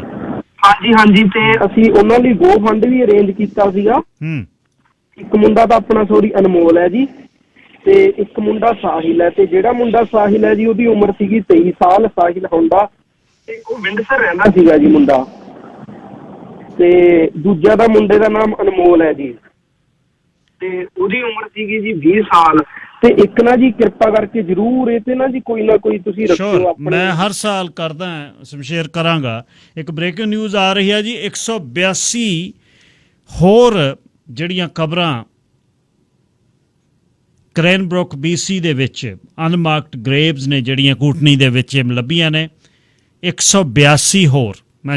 ਆਪਾਂ ਗੱਲ ਕਰਦੇ ਸੀ ਨਾ, ਜਿਹੜੀ ਆ ਸੀਰੀਜ਼ ਸ਼ੁਰੂ ਕੀਤੀ ਹੋਈ ਆਪਾਂ ਇੰਡੀਜਨਸ ਮੂਲ ਵਾਸੀਆਂ ਦੀ, ਵੀ 139 ਰੈਜ਼ੀਡੈਂਸ਼ੀਅਲ ਸਕੂਲ ਨੇ, ਸਾਰਿਆਂ ਦੇ ਵਿੱਚ ਨਿਕਲਣੀਆਂ। 182 ਕ੍ਰੇਨਬਰੁਕ ਦੇ ਵਿੱਚ, ਕੂਟਨੀ ਦੇ ਵਿੱਚ, ਕੈਸਲਗਾਰ ਦਾ ਏਰੀਆ, ਉਹਦੇ ਵਿੱਚੋਂ 182 ਅਨਮਾਰਕਡ ਕਬਰਾਂ ਜਿਹੜੀਆਂ ਨੇ, ਜਿਨ੍ਹਾਂ ਤੇ ਨਾਂ ਥੇ ਨਹੀਂ ਵੀ ਇਹਨਾਂ 'ਚ ਕੌਣ ਦੱਬੇ ਹੋਏ ਨੇ। ਇਹ ਹੈ ਜੀ ਗੁੱਡ ਗਵਰਨੈਂਸ, ਰੀਕਨਸੀਲੀਏਸ਼ਨ, ਟਰੁੱਥ। ਤੇ ਅਸੀਂ ਗਲਤੀ ਮੰਨਦੇ ਹਾਂ, ਇਸ ਸੋ ਟ੍ਰੈਜਿਕ, ਇਸ ਐਕਟ ਆਫ ਟੈਰਰਿਜ਼ਮ। ਹੁਣ ਤੁਸੀਂ ਸ਼ਬਦ ਸੁਣਿਓ ਆਉਣ ਵਾਲੇ ਦਿਨਾਂ ਦੇ ਵਿੱਚ, ਕਮਾਲ ਹੋ ਗਈ। Sir Gurinder Singh line number 1। ਸਤਿ ਸ਼੍ਰੀ ਅਕਾਲ ਜੀ। ਹਾਂਜੀ, ਮੈਂ ਮਾੜੀ ਮਿਲਦੀ ਜੁਲਦੀ ਇੱਕ ਗੱਲ ਕਰਨੀ ਸੀ ਕਰਕੇ। ਉਹ ਕਈ ਸਾਨੂੰ ਪਤਾ ਲੱਗਾ ਜੇ ਕਈ ਸਟੂਡੈਂਟ ਆ ਜਾਂ ਵਰਕ ਵੀਜ਼ੇ ਵਾਲੇ ਬੰਦੇ ਆ, ਉਹ ਜਿਹੜੀ ਆਪਣੀ ਜਿਹੜੀ ਮਰਦਮਸ਼ੁਮਾਰੀ ਹੋ ਰਹੀ ਹੈ ਉਹਦੇ ਵਿੱਚ ਭਰ ਨਹੀਂ ਰਹੇ ਉਹਦੇ ਫਾਰਮ। ਤੇ ਉਹ ਵੀ ਜਿੱਦਾਂ ਕਈ ਉਹਨਾਂ 'ਚ ਪੱਕੇ ਹੋਏ ਨੇ, ਜਿੱਦਾਂ ਵੀ ਉਹਦੇ ਕਰਕੇ ਵੀ ਸਾਡੀ ਪਾਪੂਲੇਸ਼ਨ ਜਿੱਦਾਂ ਇੰਨੀ ਸਰੀ ਦੀ ਰੀਅਲ ਪਾਪੂਲੇਸ਼ਨ ਉਹ ਪਤਾ ਨਹੀਂ ਲੱਗਣੀ। ਬਿਲਕੁਲ ਠੀਕ। ਤੇ ਜੇ ਤੁਸੀਂ ਅਪੀਲ ਕਰ ਸਕੋ ਰੇਡੀਓ ਤੋਂ ਵੀ ਜਿਹੜੇ ਭਰ ਸਕਦੇ ਆ ਵੀ ਉਹ ਜ਼ਰੂਰ ਭਰ ਦੇਣ ਮਰਦਮਸ਼ੁਮਾਰੀ ਦਾ ਪੇਪਰ। ਬਿਲਕੁਲ ਜੀ। ਹੁਣ ਕਈਆਂ ਨੇ ਬੇਸਮੈਂਟਾਂ 'ਚ ਨਹੀਂ ਭਰੇ, ਇਲੀਗਲ ਬੇਸਮੈਂਟ ਫੜਿਆ ਨਾ ਜਾਵੇ। ਇਹ ਤਾਂ ਗਿਣਤੀ ਜਿਹੜੀ ਹੈ, ਗਿਣਤੀ ਤਾਂ ਹੁਣ 7.5 ਲੱਖ 8 ਲੱਖ ਹੋਣੀ ਆ, ਮੈਂ ਤਾਂ ਮੰਨਦਾ। ਇੱਕ ਹਸਪਤਾਲ ਹੈ ਤੇ ਆਉਣ ਵਾਲੇ 3 ਸਾਲ ਕੁਝ ਨਹੀਂ ਬਣਨਾ। 23 ਦੇ ਅਖੀਰ ਤੱਕ ਬਣੂ। ਹਲੇ ਤਾਂ ਜਿਹੜੀ ਬਿਜ਼ਨਸ ਪਲਾਨ ਫਾਈਨਲ ਹੋ ਗਈ, ਕੰਸਟਰਕਸ਼ਨ ਸ਼ੁਰੂ ਹੋਣੀ ਆ 22 'ਚ। 22 ਤੇ 23 2 ਸਾਲ ਦੇ ਵਿੱਚੋਂ ਬਣੂ ਘੱਟੋ ਘੱਟ। ਕਿਵੇਂ ਸਾਰੋਗੇ ਤੁਸੀਂ 8-9 ਲੱਖ ਬੰਦਾ ਇੱਕ ਹਸਪਤਾਲ ਦੇ ਨਾਲ? ਕੀ ਬਣੂਗਾ? ਕੀ ਕਰੋਗੇ ਤੁਸੀਂ? ਜਿੱਥੇ ਬਜ਼ੁਰਗ ਪਏ ਨੇ ਤੇ ਬਜ਼ੁਰਗਾਂ ਨੂੰ ਇੱਕ ਪੱਖਾ ਹੈ ਨਹੀਂ। 60 ਬੰਦੇ ਨੇ ਇਸ ਜਿਹੜਾ ਈਸਟ ਟਾਵਰ ਦੇ ਵਿੱਚ। ਕੱਲ ਜਿੱਥੇ ਜਦ ਪਰਿਵਾਰ ਦਾ ਫੋਨ ਆਇਆ, ਮੈਂ ਉਹਨੂੰ ਕਿਹਾ ਬਈ ਕੱਲੇ ਰੂਮ 'ਚੋਂ, ਕਹਿੰਦੇ ਕੱਲੇ 'ਚ ਗਿਣ ਕੇ ਆਏ 60 ਜਣੇ ਨੇ। ਨਰਸਾਂ ਰੋਂਦੀਆਂ ਨੇ, ਵਿਲਕਦੀਆਂ ਨੇ ਉਹਨਾਂ ਦਾ ਹਾਲ ਬਜ਼ੁਰਗਾਂ ਦਾ ਦੇਖ ਕੇ, ਵੀ ਅਸੀਂ ਕਰੀਏ ਤਾਂ ਕਰੀਏ ਕੀ। ਦਾਨੀ ਜਾ ਕੇ ਪੱਖੇ ਦੇ ਰਹੇ ਨੇ। ਸਾਨੀ ਇੰਦਰਜੀਤ ਕੌਰ ਜੀ ਲਾਈਨ ਨੰਬਰ 3। ਸਤਿ ਸ਼੍ਰੀ ਅਕਾਲ ਜੀ। ਸਤਿ ਸ਼੍ਰੀ ਅਕਾਲ ਭੈਣ ਜੀ। ਵੀਰ ਜੀ ਤੁਹਾਨੂੰ ਦੱਸਾਂ ਵੀ ਇਹ ਹਸਪਤਾਲ ਜਿਵੇਂ ਕੱਲ ਸਰੀ ਦੀ ਨਹੀਂ ਪ੍ਰੋਬਲਮ ਹੈਗੀ ਹੈ, ਸਾਰਿਆਂ ਦੀ ਹੈ। ਜਿਵੇਂ ਮੈਂ ਲੈਂਗਲੀ ਦੇ ਵਿੱਚ ਕੰਮ ਕਰਦੀ ਹਾਂ, ਤੇ ਉੱਥੇ ਵੀ ਜਿਵੇਂ ਪੱਖੇ ਅਸੀਂ ਕਿਚਨ ਦੇ ਵਿੱਚ ਐਕਸਟੈਂਡਡ ਕੇਅਰ ਦੇ ਵਿੱਚ ਆਪ ਘਰੋਂ ਲੈ ਕੇ ਗਏ ਹਾਂ। ਉਹ ਕਹਿੰਦੇ ਕੀ ਨੇ ਜੀ ਮੈਨੇਜਮੈਂਟ ਵਾਲੇ, ਕਿਉਂ ਨਹੀਂ ਦਿੰਦੇ ਪੱਖੇ? ਕਿਉਂ ਨਹੀਂ ਹੈ ਉਹਨਾਂ ਕੋਲ? ਬਿਕਾਜ਼ ਜਦੋਂ ਇਹ ਆਰਡਰ ਕਰਦੇ ਆ ਚੀਜ਼ਾਂ, ਇਹ ਬਾਹਰੋਂ ਆਰਡਰ ਕਰਦੇ ਆ, ਇਹਨਾਂ ਨੂੰ ਦੁੱਗਣੀ ਤਿੱਗਣੀ ਪ੍ਰਾਈਸ ਤੇ ਮਿਲਦੀਆਂ, ਇਹ ਡਾਇਰੈਕਟ ਵੀ ਆਪ ਨਹੀਂ ਲੈ ਕੇ ਆਉਂਦੇਗੇ। ਤੇ ਮੈਨੇਜਰ ਟਰਾਈ ਕਰਦੀ ਵੀ ਮੈਂ ਪੈਸੇ ਆਪਦੇ ਸੇਵ ਕਰਾਂ, ਇਹਨਾਂ ਨੂੰ ਐਂਡ ਤੇ ਬੋਨਸ ਮਿਲਦਾ। ਵਾਹ। ਹਰੇਕ ਡਿਪਾਰਟਮੈਂਟ ਦੇ ਵਿੱਚ ਮੈਨੇਜਰ ਦਾ ਰੋਲ ਆ ਇਹੀ ਆ ਵੀ ਮੈਂ ਘੱਟ ਤੋਂ ਘੱਟ ਬੰਦੇ ਹਾਇਰ ਕਰਾਂ, ਘੱਟ ਤੋਂ ਘੱਟ ਮੈਂ ਖਰਚਾ ਕਰਾਂ, ਤੇ ਕੱਟ ਬੈਕ ਇੰਨੇ ਹੀ ਕਰਦੇ ਆ ਬਈ ਇਟਸ ਅਨਬਲੀਵੇਬਲ। ਭਾਂਡਿਆਂ ਭੁੰਡਿਆਂ ਦੇ ਵੀ ਸਾਰੇ ਕਾਸੇ ਦੇ ਕੱਟ ਬੈਕ ਬਹੁਤ ਕੀਤੇ ਹੋਏ। ਸੋ ਉੱਥੇ ਵੀ ਪੱਖੇ ਹੈ ਨਹੀਂ, ਏਸੀ ਤਾਂ ਏਸੀ ਵੀ ਹੈ ਨਹੀਂ, ਏਸੀ ਨਹੀਂ, ਉਹ ਜਿਹੜੀ ਐਕਸਟੈਂਡਡ ਕੇਅਰ ਆ ਉੱਥੇ ਸੈਂਟਰਲ ਏਸੀ ਹੈ ਨਹੀਂਗਾ। ਅੱਛਾ, ਤੇ ਫਿਰ ਬਜ਼ੁਰਗ ਜਿਹੜੇ ਬਜ਼ੁਰਗ ਨੇ ਜੀ ਵੱਧ ਉਮਰ ਵਾਲੇ, ਉਹਨਾਂ ਦਾ ਕੀ ਹਾਲ ਹੈ ਜੀ? ਫਿਰ ਉਹ ਜਿਵੇਂ ਪੱਖੇ ਉਹਨਾਂ ਦੇ ਥੋੜੇ ਥੋੜੇ ਹੈਗੇ ਲਾਏ ਵੇ ਆ, ਤੇ ਜਿਵੇਂ ਮੈਂ ਆਪਦੀ ਪਰਸਨਲੀ ਮੈਂ ਕਿਚਨ 'ਚ ਕੰਮ ਕਰਦੀ, ਮੈਂ ਉਹ ਤੁਹਾਨੂੰ ਦੱਸ ਰਹੀ ਹਾਂ ਵੀ ਲਾਈਕ ਅਸੀਂ ਘਰੋਂ 2 ਪੱਖੇ ਲੈ ਕੇ ਗਏ ਹੋਏ ਆ। ਸੋ ਜਿਹੜੇ ਇਹ ਹੈਗੇ ਆ ਮੈਨੇਜਰ ਆ, ਇਹਨਾਂ ਦੀ ਹੈਗੀ ਆ ਬਿਕਾਜ਼ ਇਹ ਟਰਾਈ ਕਰਦੇ ਆ ਵੀ ਅਸੀਂ ਪੈਸੇ ਲਾਈਏ ਨਾ ਕਿਸੇ ਪਾਸੇ ਵੀ, ਆਪਦੀ ਬੋਨਸ ਇਹ ਡੀਕਦੇ ਰਹਿੰਦੇ ਆ। ਬਿਲਕੁਲ ਜੀ, ਮੈਨੇਜਰਾਂ ਦਾ ਹੀ ਚੱਕਰ ਹੈ। ਪਿਛਲੇ ਸਾਲ ਮੈਨੇਜਰਾਂ ਦੇ ਸਰੀ ਵਾਲਿਆਂ ਦਾ, ਰੈਜ਼ੀਡੈਂਟ ਕੇਅਰ ਅਟੈਂਡੈਂਟਸ ਕੁੜੀਆਂ ਨੂੰ ਜਿਹੜਾ ਉਹ ਕਹਿੰਦਾ ਖੁੱਡੇ ਲਾਈਨ ਲਾ ਕੇ ਰੱਖਦੀਆਂ ਅਸੀਂ ਇਹਨਾਂ ਨੂੰ। ਉਹਦੇ ਬਾਅਦ ਹੁਣ ਐਬਸਫੋਰਡ 'ਚੋਂ ਖਬਰਾਂ ਮਿਲ ਰਹੀਆਂ ਨੇ, ਉੱਥੇ ਵੀ ਤਿਆਰੀ ਆ ਕਹਿੰਦੇ ਪੂਰੀ ਹੋਈ। ਐਬਸਫੋਰਡ ਦੀ ਇੱਕ ਜਿਹੜੀ ਲਾਉਂਡਰੀ ਸੀ, ਉੱਥੇ ਡੰਡਾ ਚੱਕ ਕੇ ਕਹਿੰਦੇ ਸੁਪਰਵਾਈਜ਼ਰ ਪਿੱਛੇ ਫਿਰਦੀ ਹੈ। ਕਾਹਦਾ ਧਿਰਗਾ ਯਾਰ, ਆਪਣਿਆਂ ਨੂੰ ਹੀ ਖਾਣ ਲੱਗ ਗਏ। ਮੈਸੇਜ ਕੀਤਾ, ਕਹਿੰਦੇ ਤੁਸੀਂ LMI ਦੀ ਗੱਲ ਕਰਦੇ ਹੋ, ਲੋਕ 40-50 ਹਜ਼ਾਰ ਡਾਲਰ ਦੇ ਕੇ ਕਹਿੰਦੇ ਨੇ ਸਾਨੂੰ ਧਰਤੀ ਤੇ ਲਾ ਦਿਓ, ਬਾਕੀ ਅਸੀਂ ਜਾਣੀਏ ਸਾਡਾ ਕੰਮ। ਕਹਿੰਦੇ ਜਿਹੜਾ ਇੱਥੇ ਪੱਕੇ ਸਿਟੀਜ਼ਨ ਨੇ, PR ਨੇ, ਜਿਹੜੇ ਸ਼ੁਰੂ ਕੀਤਾ ਹੋਇਆ ਵੀ ਖਿੱਚ ਦਿਓ ਜੀ ਕਾਂਟਾ ਤੇ ਲੈ ਆਓ ਜੀ ਡਰੱਗ, ਖਿੱਚ ਦਿਓ ਡਰੱਗ, ਕਰ ਦਿਓ ਮਨੀ ਵਾਲਾ ਹਵਾਲਾ ਤੇ ਚੱਕ ਲਿਓ ਡਾਕ ਲੋਕਾਂ ਦੀ, ਚੱਕ ਲਓ ਲੋਕਾਂ ਦਾ ਸਮਾਨ। ਇਹ ਕਿੱਧਰ ਨੂੰ ਜਾਣਗੇ? ਇਹ ਕਿਹੜੀ ਬਾਬੇ ਨਾਨਕ ਦੀ ਕੌਮ ਆ ਨਵੀਂ ਜਿਹੜੀ ਪੈਦਾ ਹੋਈ ਹੈ? ਗੱਲ ਬਿਲਕੁਲ ਸਹੀ ਹੈ। Sir Ranveer Singh, line number 2। Ranveer Singh ji.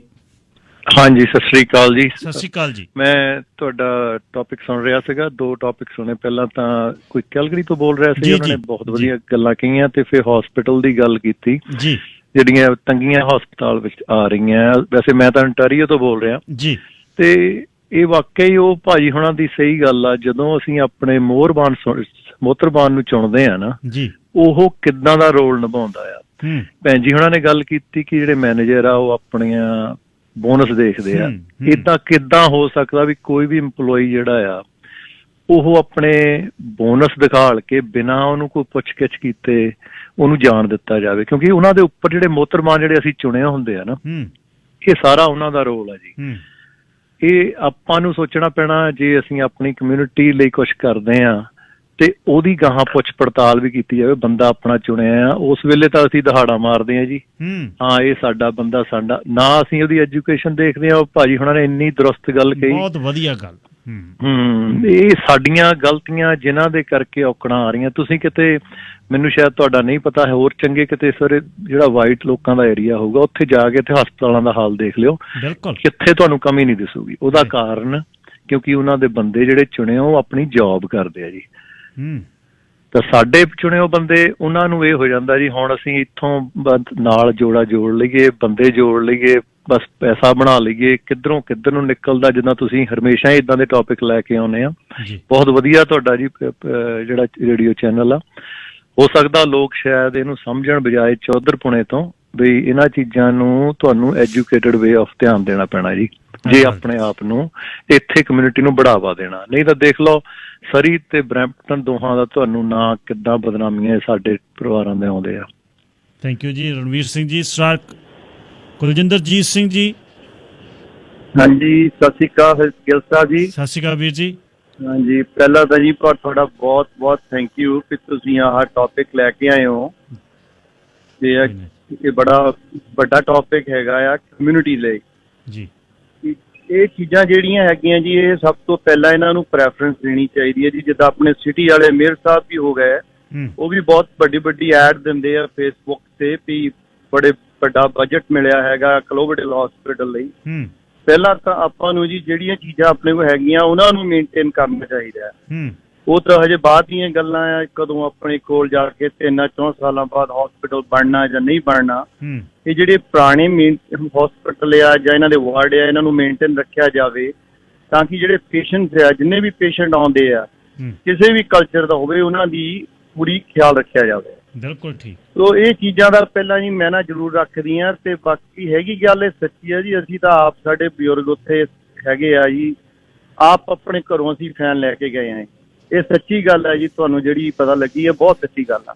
ਬਹੁਤ ਔਖਾ ਜੀ, ਦੱਸੋ ਕੀ ਕਰਾਂਗੇ ਅਸੀਂ, ਕਿਹੜੇ ਦੇਸ਼ ਦੀ ਤੇ ਕਿਹੜੀ ਗੱਲ ਅਸੀਂ ਕਰਨ ਲੱਗੇ ਹੋਏ ਹਾਂ। ਕੁਲਪ੍ਰੀਤ ਸਿੰਘ ਜੀ।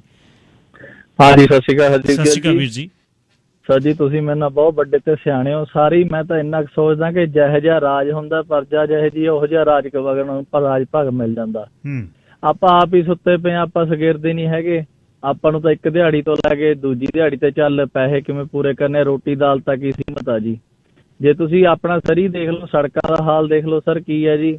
ਜੇ ਆਪਾਂ ਕੁਝ ਕਹਿੰਦੇ ਹੀ ਨਹੀਂ, ਸਿਟੀ ਹਾਲ 'ਚ ਕੁਝ ਕਹਿਣਾ ਹੀ ਨਹੀਂ, ਤਾਂ ਅੱਗੇ ਮਿਲਣਾ ਵੀ ਉਹੋ ਜਿਹਾ ਕੁਛ ਹੀ ਹੈ ਜੀ। ਤੁਸੀਂ ਇੱਥੋਂ ਨਿਕਲ ਜਾਓ, ਮੇਪਲ ਰਿਜ, ਪੋਰਟ ਮੂਡੀ, ਜਿਹੜਾ ਮਰਜ਼ੀ ਏਰੀਆ ਚੈੱਕ ਕਰ ਲਓ, ਤੇ ਸੜਕਾਂ ਤੇ ਉਹਨਾਂ ਦੀ ਫੈਸਿਲਿਟੀ ਦੇਖ ਲਓ। ਆਪਣੇ ਕੋਲ ਟਾਈਮ ਨਹੀਂ ਹੈ ਜੀ ਆਪਾਂ ਸੋਚ ਕੇ ਬਹਿ ਕੇ ਗੱਲ ਕਰ ਸਕੀਏ। ਜੀ ਕੋਕੋ ਦੇ ਬੱਚੇ। ਕੰਗ ਸਾਹਿਬ। ਗਿੱਲ ਸਾਹਿਬ, ਮੈਂ ਜਿੱਦਾਂ ਆਪਣੇ ਪੁਰਾਣੇ ਰਿਸ਼ਤੇਦਾਰਾਂ ਤੋਂ ਸੁਣਦਾ ਵੀ 30 ਸਾਲ ਪਹਿਲਾਂ, ਸ਼ਾਇਦ ਇਹ ਤੋਂ ਵੀ ਜ਼ਿਆਦਾ, ਤੇ ਕੋਈ ਹਸਪੀਟਲ ਚੱਲ ਜਾਣਾ ਮਰੀਜ਼ ਨੇ, ਤੇ ਜਦੋਂ ਠੀਕ ਹੋ ਕੇ ਆਉਣਾ ਤਾਂ ਉਹਨੇ ਵਾਹ ਕਰਨੀ ਵੀ ਨਰਸਾਂ ਨੇ ਧੰਨ ਕਰਾਤੀ ਵੀ ਇੰਨੀ ਸੇਵਾ। ਔਰ ਮੈਨੂੰ ਲੱਗਦਾ ਵੀ ਰਾਤ ਰਹਿਣ ਵੀ ਨਹੀਂ ਦਿੰਦੇ ਸੀ। ਹਾਂਜੀ, ਹੁਣ ਇਹ ਹਿਸਾਬ ਹੋਇਆ ਜੀ, ਉਹ ਕਹਿੰਦੇ ਵੀ ਇੱਥੇ ਕੋਲ ਬੈਠੋ ਮਰੀਜ਼ ਦੇ, ਕੋਵਿਡ ਤੋਂ ਪਹਿਲਾਂ ਉਹ ਕਹਿੰਦੇ ਕੋਲ ਬੈਠ, ਚੱਲਿਆ ਕਿੱਥੇ ਆ, ਮਤਲਬ ਪੈਸੇ ਉਹ ਲੈ ਰਹੇ ਆ, ਤੇ ਤੁਸੀਂ ਆਪਣਾ ਵੈਸੇ ਛੱਡਣਾ ਵੀ ਨਹੀਂ ਚਾਹੁੰਦੇ, ਗੋਰੇ ਚਲੇ ਜਾਂਦੇ ਮਰੀਜ਼ ਛੱਡ ਕੇ।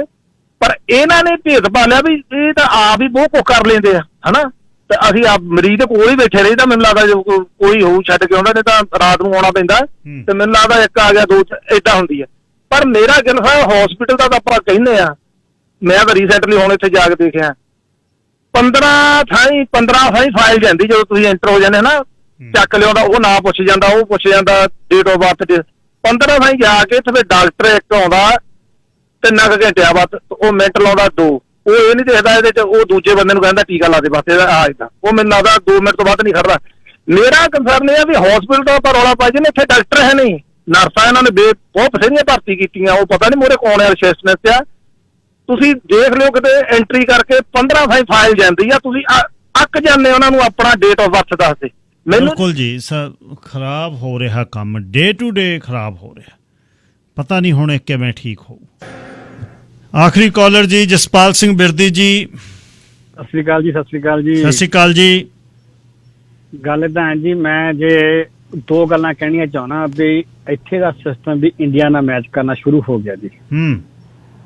ਦੂਸਰੀ ਗੱਲ, ਮੈਂ ਯੂਰਪ ਤੋਂ ਆਇਆ, ਜਿਸ ਜਗ੍ਹਾ ਮੈਂ ਮਰਜ਼ੀ ਘੁੰਮ ਕੇ ਦੇਖਿਆ, ਮੈਂ 16 ਸਾਲ ਉੱਥੇ ਰਿਹਾ ਜੀ ਮੈਂ। ਅੱਛਾ ਜੀ। ਹਾਂਜੀ, ਉੱਥੇ ਦਾ ਜਿਹੜਾ ਮੈਡੀਕਲ ਸਿਸਟਮ ਆ ਇਹਦੇ ਨਾਲੋਂ ਬਹੁਤ ਜ਼ਿਆਦਾ ਅੱਗੇ ਆ। ਅਸੀਂ ਜੇ ਕਹੀਏ, ਮੈਂ ਨਾ ਬਹੁਤ ਜ਼ਿਆਦਾ ਪਿੱਛੇ ਬੈਠੇ ਆ, ਅਸੀਂ ਬਹੁਤ ਪਿੱਛੇ ਬੈਠੇ ਆ ਇੱਥੇ।